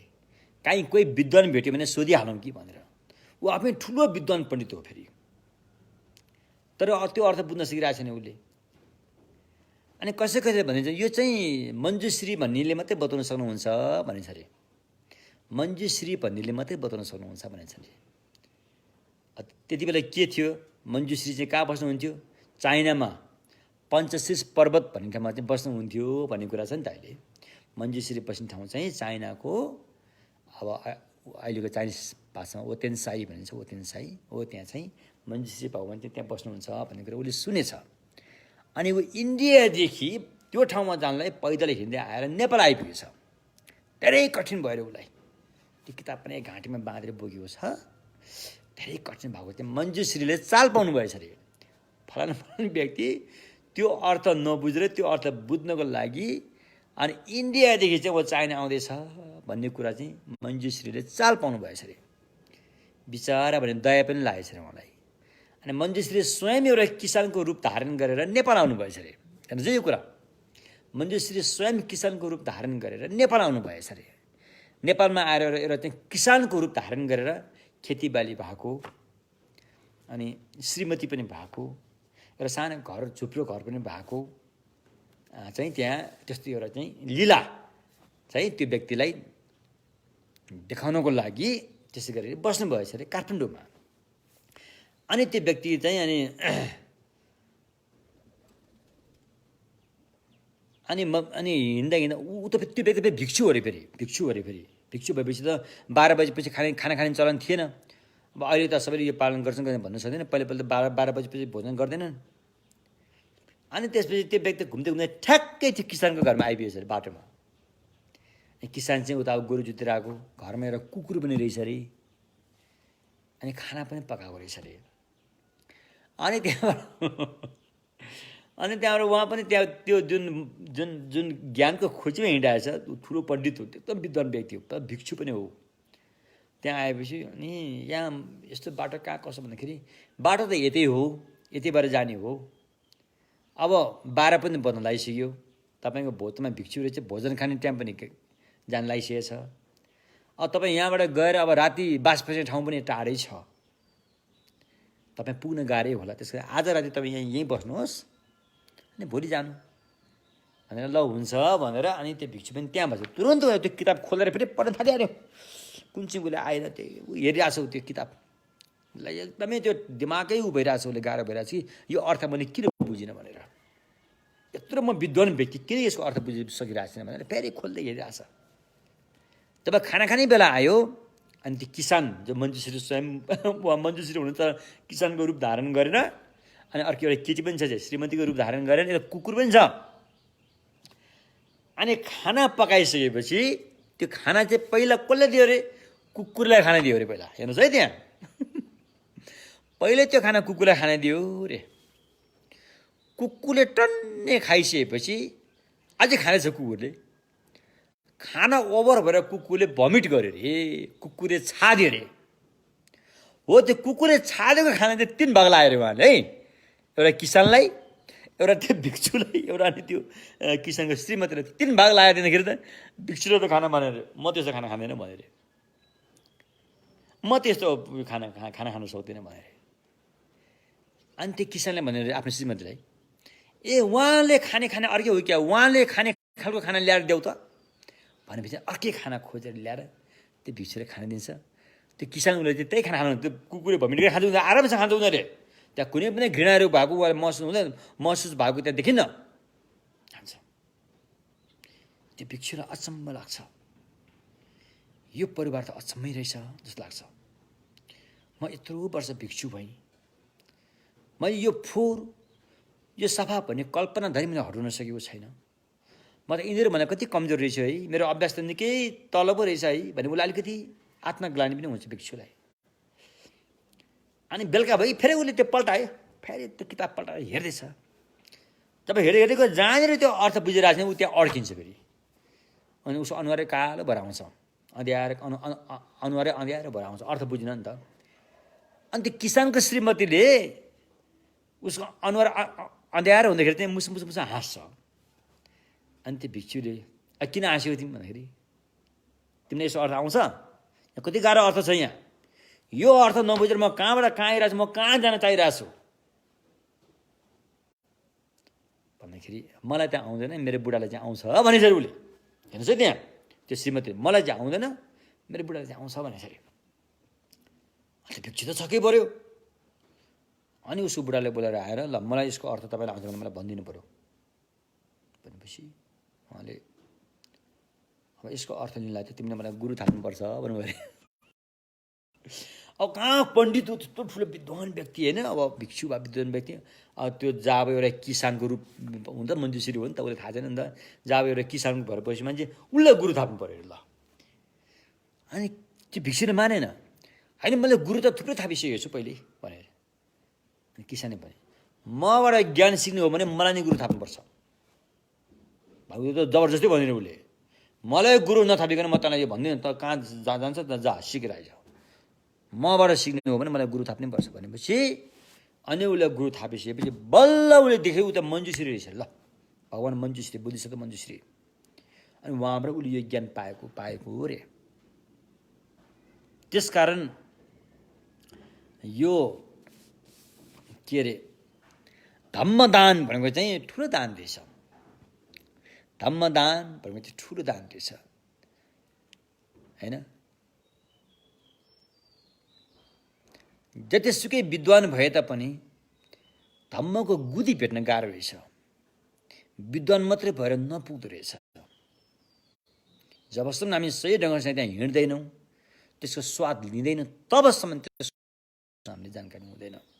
बाहिरी रूपरेखामा मात्रै सीमित हुन्छ अरे। त्यसैले भित्री गुदी नै खानको लागि हामी अभ्यासमा लाउनुपर्छ। एवं प्रकारले अब 6 पारमिता मध्ये पहिला दान पारमिता अरे। दान भनेको के हो त अरे, दानको परिभाषा के हो, दानको परिभाषा के हो, दानको पहिचान के हो, केलाई दान भनिन्छ, कति किसिमका दानहरू हुन्छन्, कति किसिमका शुद्ध दान हुन्छन् र कति किसिमका अशुद्ध दानहरू हुन्छन्। यो सारा फर्मुलाहरू चाहिँ अनि यो महायान सूत्र अलङ्कारले बताउँछ। अनि हामीले अशुद्ध दानलाई छोडेर शुद्ध दानको विकास गर्नुपर्छ हैन। कतिले दान दिन थाहा नपाएर अशुद्ध दान गरिरहेका हुन्छन्। घरमा भिक्षुनीहरू बोलायो अथवा कुनै उपासकहरू बोलायो, मासुको दान दियो भने त्यो मासु मारेको मासु हो भने त्यो अशुद्ध दान नै गनिन्छ। मारेको मासु कालगतिले मर्यो भने अर्को कुरा होला, तर मारेको मासु दान चाहिँ अशुद्ध दान नै गनिन्छ। ज्योतिषीलाई दिएको दान पनि अशुद्ध दान नै माने। अब यो थुप्रै कुरा 32 अशुद्ध दानहरू छन्। अब यहाँ अचम्म यो 32 अशुद्ध दानको बारेमा कसले भन्यो भने भगवान बुद्धले व्यास ऋषिलाई भनेको। व्यास भन्ने ऋषिलाई हेर्नुहोस् है यहाँ। अब एउटा व्यास भने यो महाभारतको कुरामा पनि आउँछ, पौराणिक कथामा पनि व्यास आउँछन्। अब यता भगवानको मार्गमा हो भने व्यास ऋषि छन् जसले भगवान गएर चाहिँ ज्ञान सिकिरहेका छन्। कतै यो पुराणमा, कतै यो पौराणिक कथामा भगवान बुद्धका शिष्य व्यासलाई लगेर त्यहाँतिर अर्को ढङ्गले प्रयोगमा त गरेको होइन भने कहिलेकाहीँ शङ्का पनि लाग्छ हामीलाई। त्यसो भएकोले यहाँ हजुरको यो दानको पहिचान भनेको चाहिँ आफूसँग अधिकार भएको चिजबिजहरू, चाहे त्यो धम्म होस्, आफूसँग अधिकार भएको कुरो अरूको हितको लागि दिनु रे। हितको लागि आफ्नो अधिकारमा भएको चिज अरूको हितको लागि दिनु रे। दान भने यो हो। दानको चाहिँ पहिचान भने चाहिँ यो हो। आफूमा भएको चिज भनेको के हो? धन सम्पत्ति मात्रै हो? धन सम्पत्ति मात्रै होइन। आफूमा भएको चिज यो शरीर पनि हुनसक्छ।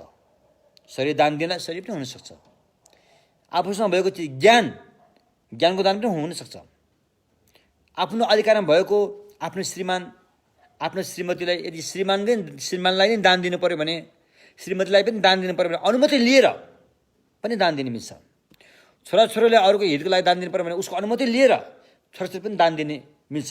भगवान्ले पहिला धेरैपल्ट गर्नुभएको, उहाँ भगवान् बन्नुभन्दा पहिला अनि उहाँले चाहिँ धेरै किसिमले दान दिनुभएको छ। टाउकेकाले दान दिनुभएको छ, आँखा दान दिनुभएको छ, मणि दान दिनुभएको छ, टाउकोभित्र भएको मणि निकालेर दान दिनुभएको छ।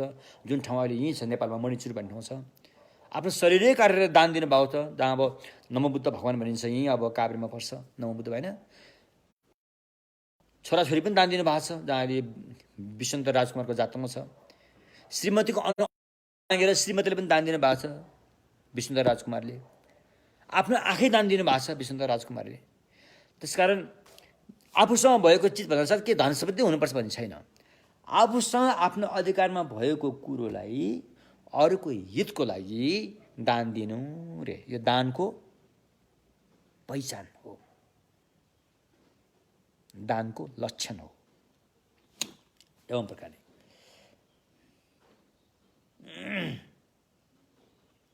तर दान चाहिँ सही ढङ्गसँग दिएन भने त्यो दान पुण्य पनि हुनसक्छ, अपुण्य पनि हुनसक्छ। पाप पुण्य दुइटै हुनसक्छ। जानेर दान गरेन भने, हचुवाको भरमा दान दियो भने त्यो पाप हुन्छ पुण्य हुन्छ थाहा हुँदैन। फेरि होसियार भएर दान गर्नुपर्छ ताकि त्यो गरेको दान चाहिँ पापमा नखसोस्, पुण्यमा आओस्। त्यसैले त्यो चाहिँ हाम्रो मोटिभेसन, हाम्रो आशयमा भर पर्छ। कुन आशयले हामी दान गर्दैछौँ त्यो आशयमा भर पर्ने कुरो भयो होइन। अधिकांश आशयमा भर पर्छ। कतिपय अब आशय राम्रो भए तापनि कहिलेकाहीँ फेरि त्यहाँ दान फेरि उल्टोपाटो हुनु पनि पुग्छ। त्यो परिस्थिति अनुकूलता हेरेर सही आशयबाट चाहिँ सही ठाउँमा दान दिनुपर्ने हुन्छ। अनि मात्रै दानको फल चाहिँ सुखदायक हुन्छ। त्यसकारण अरूको हितको लागि, हित भनेको ठुलो कुरा छ। आफूमा भएको चिज अरूको हितको लागि दान दिने, हित गर्नको लागि दान दिनु रे, न कि हानि गर्नको लागि, न कि नोक्सान पुर्याउनको लागि। हित हुनुको लागि नै दान दिनु रे, अहितको लागि होइन। त्यसो भएकोले अनि अब दान र दान पारमितामा के फरक छ अरे? सबै दान पारमिता हुँदैनन्। दान प्लस पारमिता हुनलाई त्यहाँ तीनटा कुरो चाहिँ भएको हुनुपर्छ। दानमा तीनटा कुरो छन् भने त्यो दान चाहिँ के भयो त? दाना पारमिता भयो रे। तीनटा कुरो के भन्दाखेरि अब यसमा भोट भाषामा जरुङ्गै जेसुम भने जरुवा मुइसी जे, तयारीमा पनि तम तयारी राम्रै तयारी हुनु पर्यो। तयारी दान दिने बेलामा पनि राम्रै हुनु पर्यो। अन्तिममा पनि त्यसलाई राम्रैसँग थान्को लाउनु पर्यो। यो तीनटा कुरा पुरा भएपछि त्यो दान चाहिँ दाना पारमिता भयो रे। तयारी कसरी गर्ने भन्दाखेरि तयारी तपाईँको मनमा बुद्ध धर्मसँग प्रति तपाईँको विश्वास भएर उहाँको चाहिँ शरणमा गएको हुनु पर्यो र म समक्षम बुद्धमै पुर्याउँछु भने आँट भएको बुद्धिचित्तले सम्पन्न भएको हुनु पर्यो। यो दुईटा कुरा चाहिँ तयारी हुन्। अब दान दिँदाखेरि पनि त्यो दान चाहिँ दान पारमी हुनको लागि त्यो दान चाहिँ के हुनुपर्छ त? त्रिकोटी परिशुद्ध, खोर्सुम मिमिक्पा, त्रिकोटी परिशुद्ध र तीनटै ठाउँबाट शुद्धता आउनु पर्यो रे। त्यो चाहिँ गहिरो विपसनाले सम्पन्न हुनु पर्यो त्यो दान। त्यो भनेको दान दिनेवाला, दान लिनेवाला, दिएको दान, यो तिनैवटा चाहिँ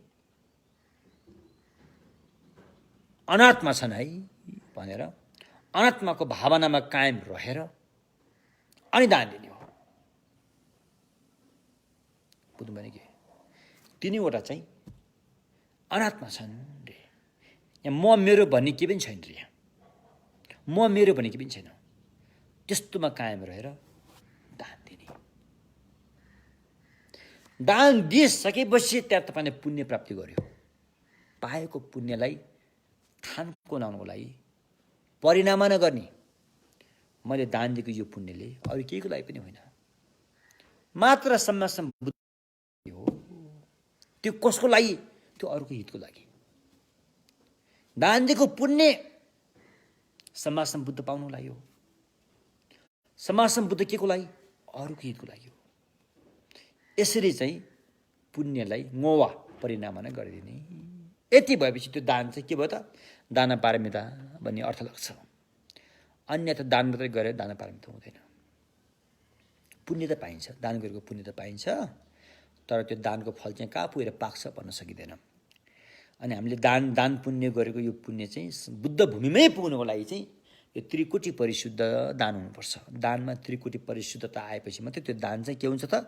दान पारमिता हुन्छ। त्रिकोटी परिशुद्ध नभएको दान चाहिँ दान मात्रै हुन्छ, पारमिता हुँदैन। पारमिता भएन भने त्यो बुद्ध भूमिमा पुग्न सक्दैन। बुद्ध भूमिमै पुग्नुको लागि चाहिँ त्यो दानमा चाहिँ पारमिता भएको हुनुपर्छ। पारमिता हुनलाई त्रिकोटी परिशुद्ध भएको हुनुपर्छ। तब मात्रै तपाईँले एक गाँस खाना दान दिए पनि, भगवान्लाई चाहिँ एक थुङ्गा फुल चढाएर दान दिए पनि, एक कचौरो पानी चढाएर दान दिए पनि, कुनै एउटा दुःखी आशालाई एउटा ट्याब्लेट औषधि दान दिए पनि, यो सबैमा चाहिँ त्रिकोटी परिशुद्ध हुनुपर्छ। त्रिकोटी परिशुद्ध गरेपछि त्यो थोरै दान नै किन नहोस्, त्यसको फल विशाल हुन्छ। त्यसको फल त बुद्ध भूमिसम्म पुर्याउँछ। यो जीवनमा पनि त्यसले सुखै दिन्छ, यो जीवनले पनि त्यसले सुखै दिन्छ, परलोकमा पनि त्यसले राम्रै गर्छ। अन्तिमको फल बुद्धत्वमा पुर्याएरै छोड्छ। त्यसो भएकोले दान पारमिता भनेको त्यस्तो रहेछ। यस्तो किसिमले यो बोधिसत्व यानको दान पारमिता चाहिँ अनि दान गर्दाखेरि बोधिचित्तको साथमा त्रिरत्नक शरण गमन सहित बोधिचित्तले पनि भएको हुनु पर्यो। र मूल दान दिँदाको अभ्यासमा चाहिँ अनात्मा भावना बोध गरेको प्रज्ञा पनि हुनु पर्यो। अनात्मा भावना बोध गर्ने, अनात्मा रहेछ भन्ने कुरा अब थाहा पाउने प्रज्ञा पनि त्यहाँ भएको हुनु पर्यो। अन्तिममा बुद्धत्व प्राप्तिको लागि पुण्य परिणामना गरेको हुनु पर्यो। यो तीनटा कुरा भएपछि त्यो दान चाहिँ के भयो त? दान पारमिता भयो रे। अनि त्यो दान पारमिताले चाहिँ अनि बुद्धत्वमै पुर्ने काम गर्छ रे। यस प्रकारले अब यो दानको बारेमा हामी अलिकति विस्तृत बुझ्न जरुरी छ। त्यसकारण महायान सूत्र अलङ्कारमा दानले के गर्छ? दानले चाहिँ कन्जुस्याइलाई काटिदिन्छ। दानको विपक्षी भनेको कन्जुस्याइ। कन्जुस्याइ भने दान दिने पक्षमा आफू नरहनु। दानको विपक्ष दान दिन हुँदैन भन्ने भित्री मन दान दिने पक्षमा आफू छैन, त्यो दानको विपरीत, को विरुद्ध, त्यसलाई काट्ने हो। त्यसलाई काट्दाखेरि अनि त्यस्तै अनि के अरे दानको विपरीत चाहिँ कन्जुस्याइ, अनि कन्जुस्याइले सबभन्दा पहिला दान दिनलाई नै त्यसले छेकिहाल्छ के अरे, त्यहीँ नै बाधा। अनि दान दिन सके तापनि अशुद्ध दान दिने, त्यसले फेरि अर्को समस्या ल्याउँछ। दानमा शुद्धता नआउनु, अशुद्ध कुरो दान दिनु। यदि शुद्धै दान दिए तापनि सम्यकसम बुद्धमा पुग्ने ढङ्गले दान नगर्नु। यो तीनटा कुरो चाहिँ भगवान बुद्धको बोधिसत्वको मार्गमा दानको विरुद्ध छन्, दानको विपक्षमा खडा भएका छन्। त्यसलाई हटाउनु पर्ने हुन्छ। भन्नुको तात्पर्य के त भन्दाखेरि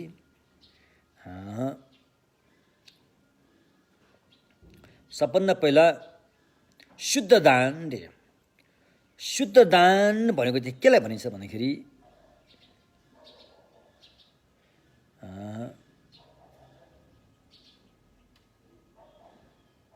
शुद्ध दानलाई पहिला बुझ्नुभन्दा पहिला अशुद्धतालाई पनि बुझ्नु पर्यो नि त। हैन। अशुद्धलाई बुझिसकेपछि शुद्ध त आफै बुझिन्छ। अशुद्ध भनेको चाहिँ कन्जुसैद्वारा अरूलाई आफ्नो अधिकारमा भएको चिजबिजहरू, चाहे त्यो धर्मलाई पनि मान्छेले कन्जुस गर्छ नि, धर्मलाई पनि कन्जुस गर्छ। अहिले कति मान्छेले हामीले जुन यो धोमाङ चाहिँ जुन यो नेपाली भाषामा छापेर चाहिँ दिएका छौँ, कतिले यो पढाउने काम छैन भन्नेहरू पनि छन् त्यहाँ। त्यो धर्ममा कन्जुसी गरेको हो। जब हामीले बुझ्दैनौँ भने हामीले कसरी अभ्यास गर्छौँ? नबुझिकन अभ्यास गऱ्यो भने अहिले 108 पल्ट न्युने बस्ने व्यक्तिहरू पनि अर्को धर्ममा गए अरे। कति वर्ष गुफा बसेका लामा गुरुहरू अब चाहिँ ढाङ्ग्रो साङ्ग्रो फ्याँकेर चाहिँ अर्को धर्ममा गए भने हामी सुन्दैछौँ यहाँ। त नबुझेको कारण गऱ्यो भने बुझ्नु त पऱ्यो नि। जहिले पनि कथा मात्रै भनेर मान्छेलाई अल्झाउनु कुरा आएन। कथा भन्नुपर्छ, कथा पनि भन्नुपर्छ। भगवान बुद्धले कथा भनिदिनुपर्छ, त्यसले उसलाई चाहिँ प्रेरणा मिल्छ। तर भन्ने कुरोको चुरो, कुरोको मर्म चाहिँ जहिले पनि लुकाएर राख्यो भने अनि कसरी बुझाउने त? बुझाउने ठाउँमा बुझ्नु पऱ्यो, भन्नुपर्ने ठाउँमा भनिदिनु पऱ्यो। त्यो जरुरी छ। होइन भने गुरुमुष्टि भन्ने दोष लाग्छ। त्यसकारण त्यो पनि धर्म दान दिनलाई चाहिँ कन्जुसिया गरेको हुन्छ। त्यसकारण योग्य पात्र, सही पात्र छ भने, दिमागको भावना सही छ भने भगवान बुद्धको धर्म सबै खुल्ला छ। चाहे त्यो सूत्रयान होस्, चाहे त्यो श्रावक, चाहे बुद्धिसत्वयान, चाहे वज्रयानी किन नहोस्, योग्य पात्र भेटियो भने उसलाई सदा सर्वदा त्यो ढोका खुल्ला छ। कुनै पनि जातको होस्, त्योसँग केही सरोकार छैन। कुनै पनि देशको होस्, त्योसँग केही सरोकार छैन। ऊ धम्म ज्ञान लिन योग्य पात्र छ भने गोप्य छैन, गुह्य छैन। हुन त वज्रयान गुह्य भनिन्छ, त्यो त अयोग्य पात्रलाई मात्रै गुह्य भनेको हो। योग्य पात्र सबैको लागि खुल्लम खुल्ला छ। बुद्ध धर्म चाहिँ यस्तो हो कि सबैलाई खुल्लम खुल्ला छ। सबै अट्ने ज्ञान हो यो विश्वव्यापी ज्ञान हो। यो कुनै सम्प्रदाय पनि होइन जस्तो लाग्छ मलाई। सम्प्रदाय पनि होइन, यो मानवको एउटा विकास, मानवभित्र पनि मानवमा रहेको मनको विकास गर्ने ज्ञान हो यो। त्यसरी चाहिँ अब हामीले के बुझ्नु पऱ्यो भन्दाखेरि चाहिँ अनि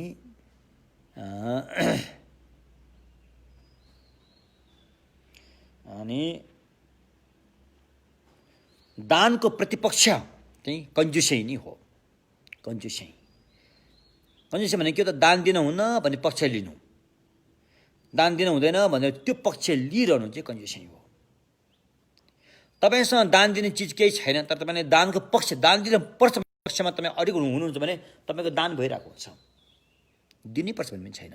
त्यो पक्ष लिनु र नलिनु भनेमा कुरो यहाँ चाहिँ त्यसै भनेको छ। त्यस कारण दानमा दुईवटा, एउटा चाहिँ अशुद्ध दान, एउटा शुद्ध दान। अशुद्ध दान भन्दाखेरि चाहिँ तपाईँको उद्देश्य, दान दिनेको उद्देश्य के हो त्यसमा भर पर्छ। अब तपाईँ दान दिएर होइन आफ्नो नामहरू प्रचार प्रसारमा आउने, कतिपय अब दान दिएर पनि अब फोटोसोटो खिच, अब यसो अब सबैले भन्नु खोज्यो होइन, दान दिएर फेसबुकमा फोटो खिचेर राख्दैमा त्यो गलत हो भन्न चाहिँ मिल्दैन। कतिपय दान दिएर सामाजिक सञ्जालहरूमा राखेको चाहिँ अरूलाई प्रेरणाको स्रोत बनोस्, अरूले पनि यसतर्फ ध्यान जाओस् भन्ने कुरा बुझोस् भनेर राखिएको भने त्यो राम्रो पक्ष हो। तर मैले त दान दिएँ, लौ हेर भन्ने जस्तो किसिमले आफूले उन्मत्त बनाएर, आफूले एउटा चाहिँ घमण्डी पारा देखाएर गरेको त्यो चाहिँ राम्रो तरिका होइन फेरि। त्यसकारण अशुद्ध दान भनेको चाहिँ केलाई भनिन्छ भन्दाखेरि, अशुद्ध दान भनेको चाहिँ दान दिएर होइन, दान दिएको पुण्यबाट चाहिँ अनि के अरे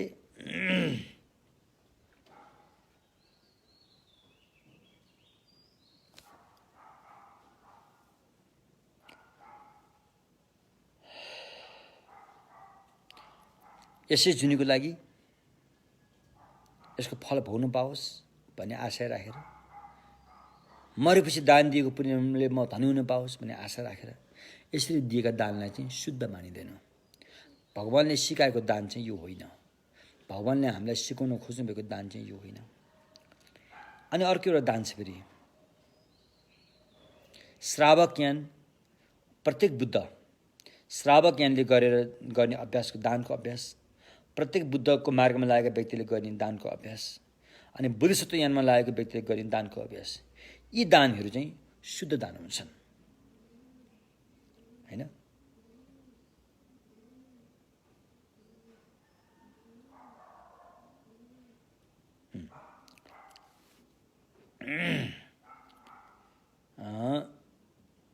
त्यसमध्ये अहिले हामी चाहिँ श्रावक यहाँनिर प्रत्येक बुद्धको र संसारी दान यी कुरालाई अलिकति थाँती राखेर अहिले हामी बोधिसत्वको मार्गमा बारेमा अभ्यासको बारेमा कुरा गर्नुपर्ने हुँदा बोधिसत्वकै दानलाई हामीले चाहिँ विस्तृत रूपमा भन्नुपर्ने हुन्छ। त्यसमा बोधिसत्वकै दान चाहिँ अनि सम्यक् बुद्धत्व नै प्राप्त गर्ने त्यो बिन्दु चाहिँ सम्यक् बुद्धत्वमै पुर्याउने हिसाबले चाहिँ उसले चाहिँ दान गरिरहेको हुन्छ। सम्यक् बुद्धत्व नै अरूको हितको लागि नै बुद्ध हुन चाहन्छु भनेर दान गरिरहेको हुन्छ, हो त्यो। त्यस कारण अब यसरी यदि हामीले दान भने यसको बेफाइदा के छ? यदि हामीले दानको साधना गरेनौँ, दानको पक्ष लिएनौँ भने यसको बेफाइदा के छ? यसबाट घाटा के हुन्छ? यो घाटा राम्रोसँग बुझेपछि मात्रै दान दिन पर्ने रहेछ भने उत्साह जागेर आउँछ। यदि यसको घाटा बुझेन भने फेरि मान्छेले, किनभने हामीसँग कन्जुसिया त पहिल्यै तयार भएर बसिसकेको हुन्छ। कन्जुस गर्न सिक्नु पर्दैन, यो त पहिल्यैदेखि तयार भएर बसिरहेको हुन्छ। दान गर्छु भन्ने भावना आएकै यो कन्जुसियाले उछिटाइदिइहाल्छ, आउनै दिँदैन। मनको घरमा त को थुप्रेको छ? कन्जुसिया थुप्रेर बसिरहेको छ। दान गर्छु भन्ने भावना त बल्ल नयाँ रूपमा रूपान्तरित गर्नुपर्ने भइरहेकोले अलिकति मेहनत नगरिकन, त्यस कारण यो मेहनत गर्नको लागि पहिला दान नगरेमा बेफाइदा के छ? जीवनमा दान गरेन भने घाटा के छ? यो बेफाइदा र घाटाको बारेमा राम्रोसँग बुझ्न जरुरी छ, अनि मात्रै दान गर्नमा उत्साह जाग्छ। त्यसैले यसको बेफाइदा दुईटा छन्।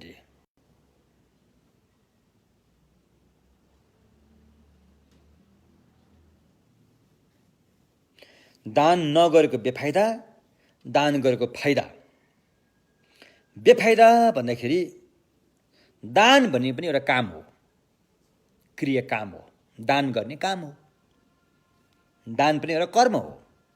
दान गरेको पनि एउटा के हो त? कर्म हो। त्यो दान गर्ने कर्म गरेन भने एउटा घाटा लाग्छ तपाईँलाई, घाटा लाग्छ अरे। त्यो दान गर्ने कर्म गर्यो भने तपाईँले एउटा फाइदा पाउँछ अरे। त्यसैले घाटा र फाइदालाई राम्रोसँग बुझेर अनि घाटालाई पछाडि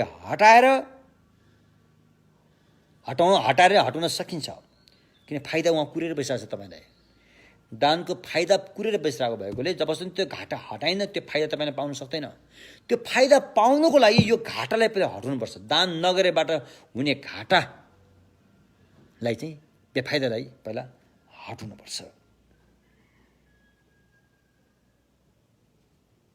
त्यसकारण घाटा के छ त भन्दाखेरि यो जुनीमा पनि घाटै लाग्छ। दान गरेन भने यो जुनीमा पनि के हुन्छ त? घाटा नै हुन्छ। अन्य चोलाहरूमा पनि घाटै लाग्छ। त्यो घाटा लागेपछि एकपल्ट पनि यसले छोड्दैन, यसले फेरि पछ्याउँछ। फेरि यति नराम्रोसँग बानी पार्छ कि यसले तपाईँको जीवनमा भविष्यसम्म यसले अन्धकार पारिदिन्छ। दान गरेन भने बेफाइदा यस्तो छ। अब दान गर्दाखेरि दान नगरेको अथवा दान गरे तापनि राम्रोसँग दान नगरेको, अब यो त हाम्रो बानी परिसक्यो। कोही मान्छे के माग्न आउँछ भन्दा अयोग्य चिज आफूले प्रयोग गर्न नसक्ने कुराहरू चाहिँ उसलाई दिन्छौँ नि हामी। अब तपाईँले कसैलाई चाहिँ फ्रिज दान दिनु पर्यो, फ्रिज भने तपाईँले अब परिस्थिति कस्तो आउँछ? मेरो घरको फ्रिज थोत्रो भएछ, यो चाहिँ उसलाई दान दिउँ, म चाहिँ नयाँ किनौँ भनेर भन्छ नि। आफ्नो घरमा नयाँ फ्रिज किनेर थोत्रो चाहिँ दान दिइन्छ। राम्रो त राम्रो हो, दान दिएको राम्रो हो, तर त्यो दान चाहिँ फेरि उसको आशय चाहिँ कस्तो खालको चाहिँ थर्ड क्लासको आशय पर्छ भनेदेखि त्यस्तो खालको दान दिने पुज्ने व्यक्तिले यदि यसो गर्यो भने यसै जुनीमा पनि घाटा लाग्छ, सदा सर्वदा जीवनमा घाटा नै लागिरहन्छ। यदि दान गरेन भनेदेखि यो कन्जुसी मान्छे रहेछ भने अब अब लोकको मान्छेले पनि राम्रो त मान्दैन, यही त कन्जुसी छ भनेर उसको नाम त पहिल्यै त्यहाँ काटिहाल्छ। यो कन्जुसी हो, यसले त केही पनि दिँदैन, हो यसको त दाँतबाट पसिना निस्किन्छ है भनिहाल्छ नि है, यसले केही पनि दिँदैन अरे। यसमा विद्वानहरूले भन्नुभएको छ, तपाईँसँग सम्पत्ति छ कि छैन, सम्पत्ति छ भने तपाईँ धर्म गर्नुहोस् या नगर्नुहोस् त्यो कुरासँग सरोकार छैन। यो सम्पत्ति भएको व्यक्तिले सम्पत्तिबाट फाइदा कसरी लिनुपर्छ, यो धर्म गरोस् या नगरोस् त्यो सरोकार होइन। यो सम्पत्ति भएको व्यक्तिले सम्पत्तिबाट कसरी फाइदा दिन्छ भन्दाखेरि दान गरेन के भन्छ, फेरि आफूले पनि खाँदैन, फेरि आफूले पनि खाँदैन, फेरि अरूले पनि दिँदैन, आफूले पनि खाँदैन। फेरि एउटा त उसले आफूले खान पाएन, त्यो घाटा त्यहीँ भइहाल्यो, घाटा त सिधै लगाइसक्यो त्यहाँ। सम्पत्ति थुप्रिएको छ, आफूले प्रयोग गर्न सकिरहेको छैन, घाटा त त्यहीँ लगाइसकिहाल्यो, एउटा घाटा त्यो भइहाल्यो होइन। र त्यो बानी बसेर अनि त्यो मर्ने बेलामा पनि उसको मन चाहिँ कन्जुसियामा नराम्रोसँग फस्छ, प्राण जाने गाह्रो हुन्छ।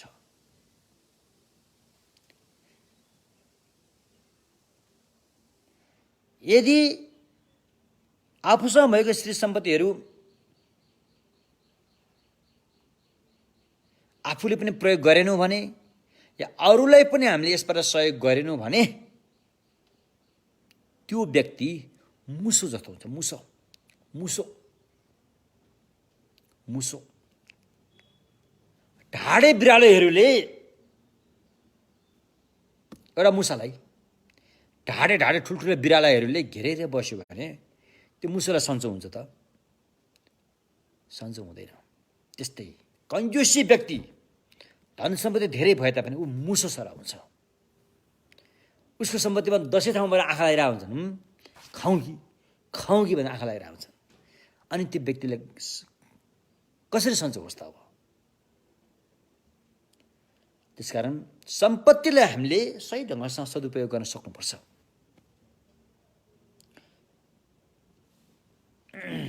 यदि हामीले यसै जुनमा केही दान पुण्य गर्न सकेनौँ भने यसमा के घाटा छ त भन्दाखेरि यो लोकले पनि हामीलाई नराम्रो दृष्टिले हेर्छ। यो कन्जुसी हो, यो त यस्तो यो त 1 पैसा निकाल्दा पनि दाँतबाट पसिना निकाल्छ हो भनेर एउटा लोकले पनि एउटा चाहिँ खिल्ली उडाउने, गिज्याउने अवस्थामा पुर्याउँछ।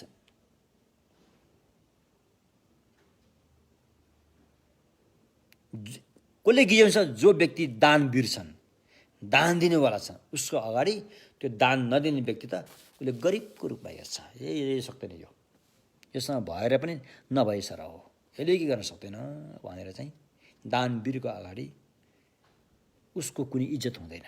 जो व्यक्ति कन्जुसिया छ उसको इज्जत रहँदैन। गिज्याउने छन्।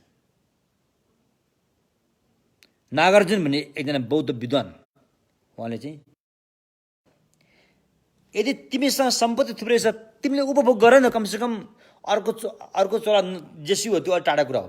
यस दुनियाँमा त तिमीले अलिकति खुसी पाउँछौ, त्यहाँ आफै प्रयोग गर न, आफै पनि उपभोग गर। अलिकति भयो भने तिमीले शारीरिक सुख भोग्न त पाउँछौ यो जुनीमा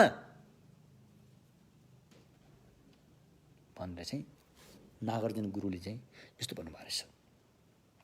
त्यसो भएकोले आफूसँग भएको श्री सम्पत्तिहरू आफूले त्यसलाई उपभोग गर्यो भने यसै जुनीको लागि त्यो उपभोग गरियो, एक किसिमले सदुपयोग भयो, त्यसलाई प्रयोग गरियो नि त, हो त्यो भयो। यदि आफूले मात्रै उपभोग नगरेर अरूलाई पनि त्यो सम्पत्तिबाट मद्दत दियो भने त्यो धन पछिको लागि सम्पन्न रहन्छ। ब्याङ्कमा पैसा राखे जस्तो हो। उसले अरूले मद्दत दिएको छाप त उसको मनमा पर्छ। एउटा कुरा बुझ्नुपर्छ, प्रकृतिको नियम। प्रकृतिको नियम चाहिँ कस्तो हुन्छ भन्दाखेरि यो कसैले तोड्न सक्दैन, यो आफसे आफ भएर जान्छ। त्यो कुरालाई चाहिँ भगवानको भाषामा प्रकृति समुत्पातको नियम भनेको छ। प्रकृतिको नियमलाई नै भगवानको भाषामा प्रकृति समुत्पातको नियम भनेर भन्न सकिन्छ। दान दिएपछि त्यो व्यक्तिमा झनै धन सम्पत्ति थुप्रेर जानु चाहिँ यो प्रकृतिको नियम हो, प्रकृति समुत्पातको नियम हो। झनै धन सम्पत्ति थुप्रिन्छ भन्नुको अर्थ के त? उसको मन चाहिँ ऊ मनको धनी हुन्छ। दान दिएपछि अब सम्पत्ति अलिकति घट्ला, तर ऊ मनमा चाहिँ सन्तुष्ट हुन्छ। यो ठुलो धन रहेछ। सन्तुष्ट जस्तो धन ठुलो केही छैन। दान दिने दान वीरको मन सन्तुष्ट हुन्छ। मन सन्तुष्ट भएपछि अनि प्रकृतिको नियममा चाहिँ बाहिरबाट धन सम्पत्ति कता कताबाट जुट्दै आइरहेको हुन्छ। सन्तुष्ट वातावरण जब हुन्छ तब त्यहाँ सम्पन्नहरू पनि कता कताबाट मिल्दै आइरहेको हुन्छ। यो प्रकृतिको नियम हो। त्यसो भएकोले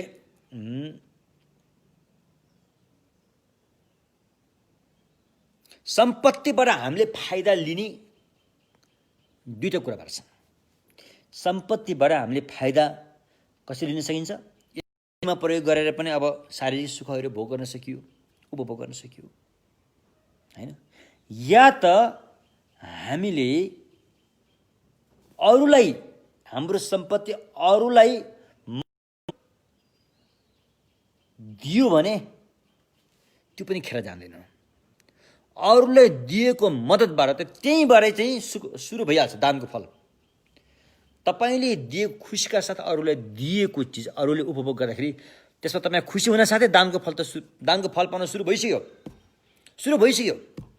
यो सुरु चाहिँ पछिसम्म, यो सुरु चाहिँ यहाँबाट भयो, यसको फल चाहिँ पछिसम्म रहन्छ। स्याउको रुख छ, त्यो एकपल्ट मात्रै स्याउ फलेर त्यो रुखमा टुङ्गिँदैन, फेरि पनि फल्छ। त्यसकारण हाम्रो सबभन्दा नजिकको मित्र भनेको दान हो। भरपर्दो मित भनौँ न, हामीले दानसँग मित लाउन सिक्नुपर्छ। दानसँग मित लागेको मित जस्तो यो संसारमा अरू मित कोही पनि छैन। त्यसकारण भगवानले पनि पहिला सुरुमा दानको बारेमा चाहिँ प्रशंसा गर्नुभयो। दान गर्न भगवानले सिकाउनु भयो। कन्जुसी गर्न हुँदैन भनेर भगवानले सिकाउनु भयो। त्यस्तो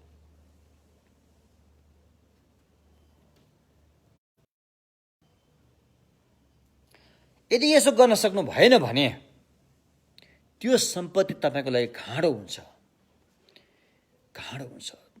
तपाईँ आफूले पनि प्रयोग गर्न सकेन, अरूलाई पनि दिन सकेन भने त्यो सम्पत्तिले तपाईँलाई कहिले पनि सुख दिँदैन, कहिले पनि सन्तुष्ट प्रदान गर्दैन। तपाईँको लागि घातक बन्छ, त्यो नराम्रो घातक बन्छ। अन्तिममा प्राण जाँदाखेरि पनि गाह्रो हुन्छ। त्यसकारण हामीले बेलैमा बुद्धि पुर्याएर हामीसँग भएको 2-4 पैसा सम्पत्ति के छ त्यो त्यसलाई हामीले चाहिँ सदुपयोग गर्न सक्नुपर्छ। सदुपयोग गर्ने भन्ने पनि यस्तै बेलामा हो, जस्तै महामारीहरू आइपुग्छ, भूकम्पहरूको यस्तो ठुलो अब प्रकोप भइरहेको हुन्छ। यस्तो बेलामा धेरै गाह्रो अवस्था छ। यस्तो अवस्थामा नै हामीले चाहिँ सकेसम्म आफूले नसकेकोमा गर्नको जरुरी छ। सकेको चाहिँ हामीले अरूलाई मद्दत दिनुपर्छ। त्योबाट आएको तपाईँले दिएको 1 गाँस खानाले अरू खुसी भयो भने कस्तो राम्रो हुन्छ। त्यो तपाईँले दिएको 1 गाँस खाना दानले भोकाएको मान्छे खाएर कस्तो उज्यालो अनुहार भयो भने तपाईँलाई कस्तो राम्रो लाग्छ। दानको फल त त्यहीँ पाइसक्यो, तपाईँले सुरु भइसक्यो, त्यहाँ फल पाउने सुरु भइसक्यो। अब त्यो फल त बढ्दै जाने हो, त्यो घट्दैन, त्यो बढ्दै जान्छ। तर आशय सही ढङ्गसँग दिनु पर्यो। फेरि फल कतिको वर्ष कहाँसम्म पुग्छ त्यो फल भन्दाखेरि त्यो हाम्रो आशयमा भर पर्छ। हामीले कुन आशय लिएर दान दिएको हो त्यसमा भर पर्छ। ल मैले यो दान दिएको पुण्यले यसै दुनियाँमा सुखी हुन पाओस् भने त्यो दान दिएको फल चाहिँ यो चलामा मात्रै पाकेर सकिन्छ। लौ यो दान दिएको पुण्यले मेरो जन्म स्वर्गलोकमा होस् भने स्वर्गमा पुगेपछि त्यसको फल टुङ्ग्यो। लौ यो दान दिएको पुण्यले मेरो जन्म ब्रह्मलोकमा होस् अरू तात्मा होस् भन्यो भने त्यहाँ पुगेपछि त्यसको फल टुङ्ग्यो। लौ यो दान दिएको पुण्यले म अरहत फल प्राप्त गर्छु भने अरहत भएपछि यो दान टुङ्ग्यो। प्रत्येक बुद्ध भएपछि यो दान टुङ्ग्यो। लौ यो मेरो फल सम्मासम बुद्ध भएर जाओस् भनेपछि सम्मासम बुद्ध भएर पनि यो दान टुङ्गिँदैन। सम्मासम बुद्ध हुनु भनेको दानको फल कहिले पनि नटुकिने अवस्थामा पुर्याउनु हो। एक थोपा पानी ओबानो ठाउँमा राख्यो भने त्यो छिटै सुक्छ। अलिअलि पानी भएको ठाउँमा राख्यो भने एक थोपा पानी भयो भने केही समयसम्म जीवित त्यो पानी रहन्छ र पानीको कुवामा हाल्यो भने केही महिनासम्म नै त्यो रहन्छ। त्यो पानी लिएर समुद्रमा एक थोपा पानी हाल्यो भने त्यो समुद्र रहिरहन्जेलसम्म त्यो पानी पनि रहिरहला। त्यो समुद्र भनेको भगवान बुद्धको बुद्ध भूमि। यो दान थोरै दान दिए पनि त्यो बुद्ध भूमिसम्म पुर्याउने ढङ्गले दान दिएको छ भने त्यो दानको फल चाहिँ अनन्तकालसम्म रहि नै रहन्छ। र दानको फलहरू चाहिँ कस्तो रूपमा पाक्छ भन्दाखेरि हाम्रो आशयमा भर पर्छ। के आशयले हामी दान गर्दैछौँ त्यही अनुसार फल पाक्ने हो। त्यसकारण मूर्ख व्यक्तिहरूले दान गर्न सक्दैन। उसले सम्पत्तिबाट सुख भोग गर्न पनि सक्दैन। ऊ चाहिँ मुसा जस्तै भएर झन्झन बटुल्दै माउरीले मह थुपारे जस्तो गरी मात्रै थुपार्नतर्फ मात्रै लाग्छ। उसले त्यसबाट आउने सुख भोग गर्न कहिल्यै सक्दैन मूर्ख व्यक्तिले।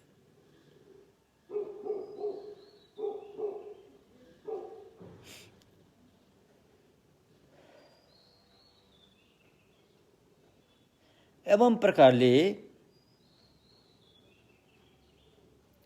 दान दियो भने आफूले चाहेको बेलामा त्यो दानको फल लिन सकिन्छ। त्यसैले भगवानले चाहिँ दानको प्रशंसा गर्नुभएको छ। अब हामीले अन्य धर्म आलमीहरू पनि थुप्रै छन्। अहिलेका धर्म हिन्दू धर्म पनि भन्छन्, कहिले वैदिक धर्म पनि भन्छन्, कोही अब इस्लाम पनि भनिएछन्, कोही क्रिस्चियन पनि भनिएछन्, अब अरू पनि ज्यू सिखहरू थुप्रै छन्। अधिकांश धर्मले चाहिँ दानको प्रशंसा गरेका छन्। त्यसमा चाहिँ अब भगवानको धर्ममा त भन्नै के पर्यो, भगवान बुद्ध धर्म परेन। अधिकांश धर्म एक आपसमा मिल्ने हो, एक आपसमा सहिष्णुता हो भने चाहिँ कुरा चाहिँ सबैको साझा अभ्यास चाहिँ के हो त दान हो। दान चाहिँ सबैले गर्नुपर्छ भन्छन्। सबै धर्म आलमीहरूले दानलाई प्रशंसा गरेको छ। यदि हामी धर्म मान्ने व्यक्तिहरू एक आपसमा झै झगडा नगर्ने हो, एक आपसमा मनमुटाव नहुने हो, एक आपसमा मैत्री करुणाको भावना राख्ने हो भने चाहिँ सुरुवात चाहिँ दानको अभ्यासबाट हामीले सुरु गर्नुपर्छ। यो चाहिँ सबैसँग मिल्छ। यो नास्तिकसँग पनि, नास्तिकले पनि दान दिएको राम्रो हो नि भन्छ, आस्तिकले पनि भन्छ।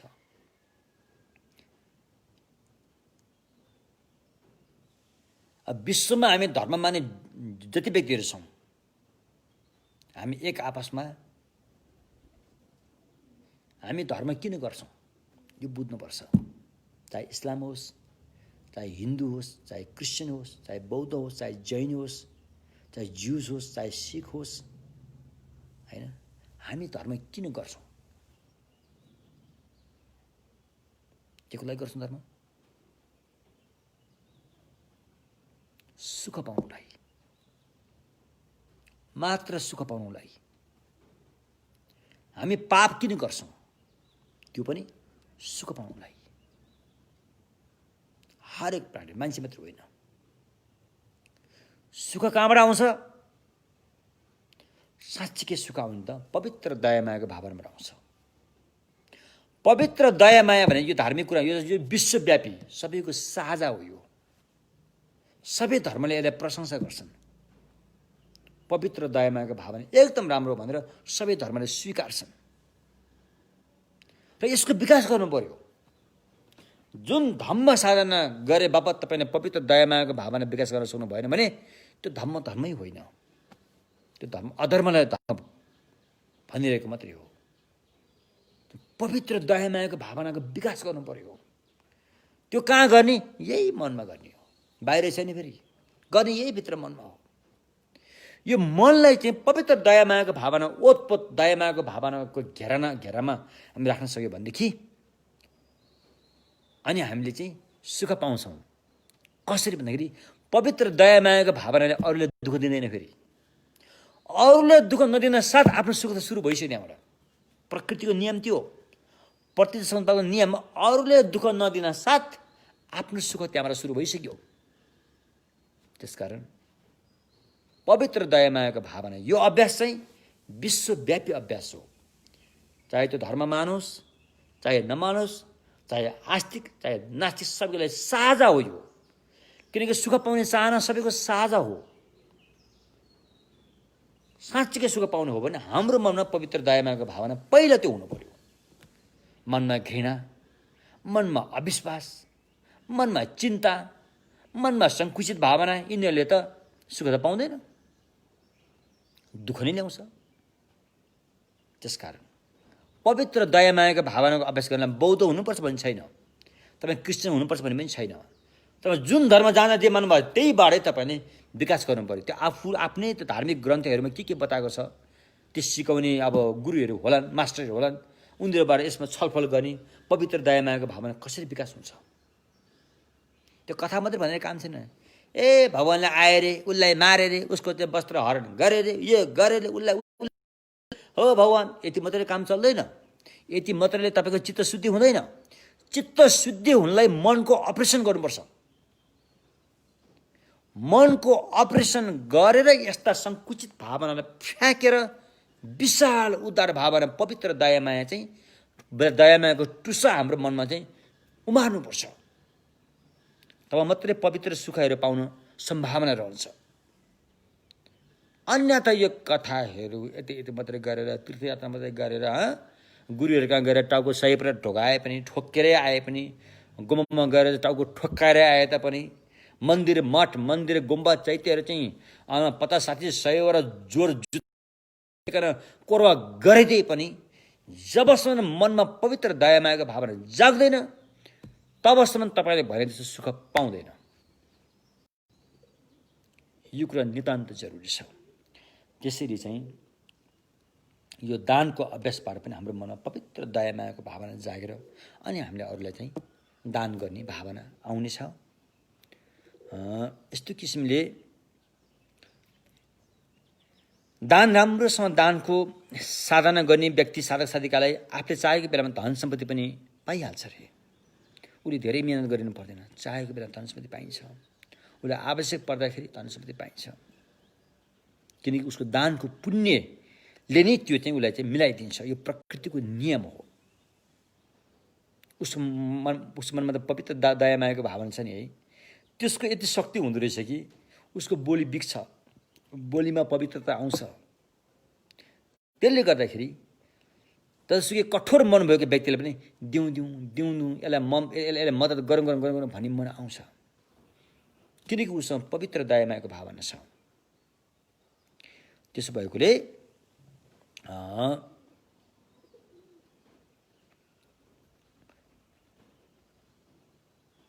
त्यसरी हामीले चाहिँ कन्जुसिङ गर्नु हुँदैन र। त हस् त यति भन्दै आजको प्रवचन यहीँ टुङ्ग्यौँ। अब 11 पनि बजिसकेछ। अनि यसरी प्रवचन गरेको, सुनेको सबै पुण्यलाई अनि हामी पनि भगवान्को जस्तो दान पारमीमा पुग्न सकोस् होइन। हामीले थोरै दान गऱ्यो भने त्यो दानको थोरै भए तापनि होइन हाम्रो मनको विशाल भएर अनि बुद्ध भूमिसम्म पुग्ने क्षमता पाउन सकोस् भन्ने हिसाबले चाहिँ आज हामीले गरेको सबै पुण्य संरक्षण बुद्धि ज्ञान प्राप्त गर्न सकौँ भनेर पुण्य पनि सोनम दियथम जे जिबा थमने ङेबे दाना भमजे ने केगा ना जे बलन ठुपा सिपे छोले डो आन्दोल बराशु।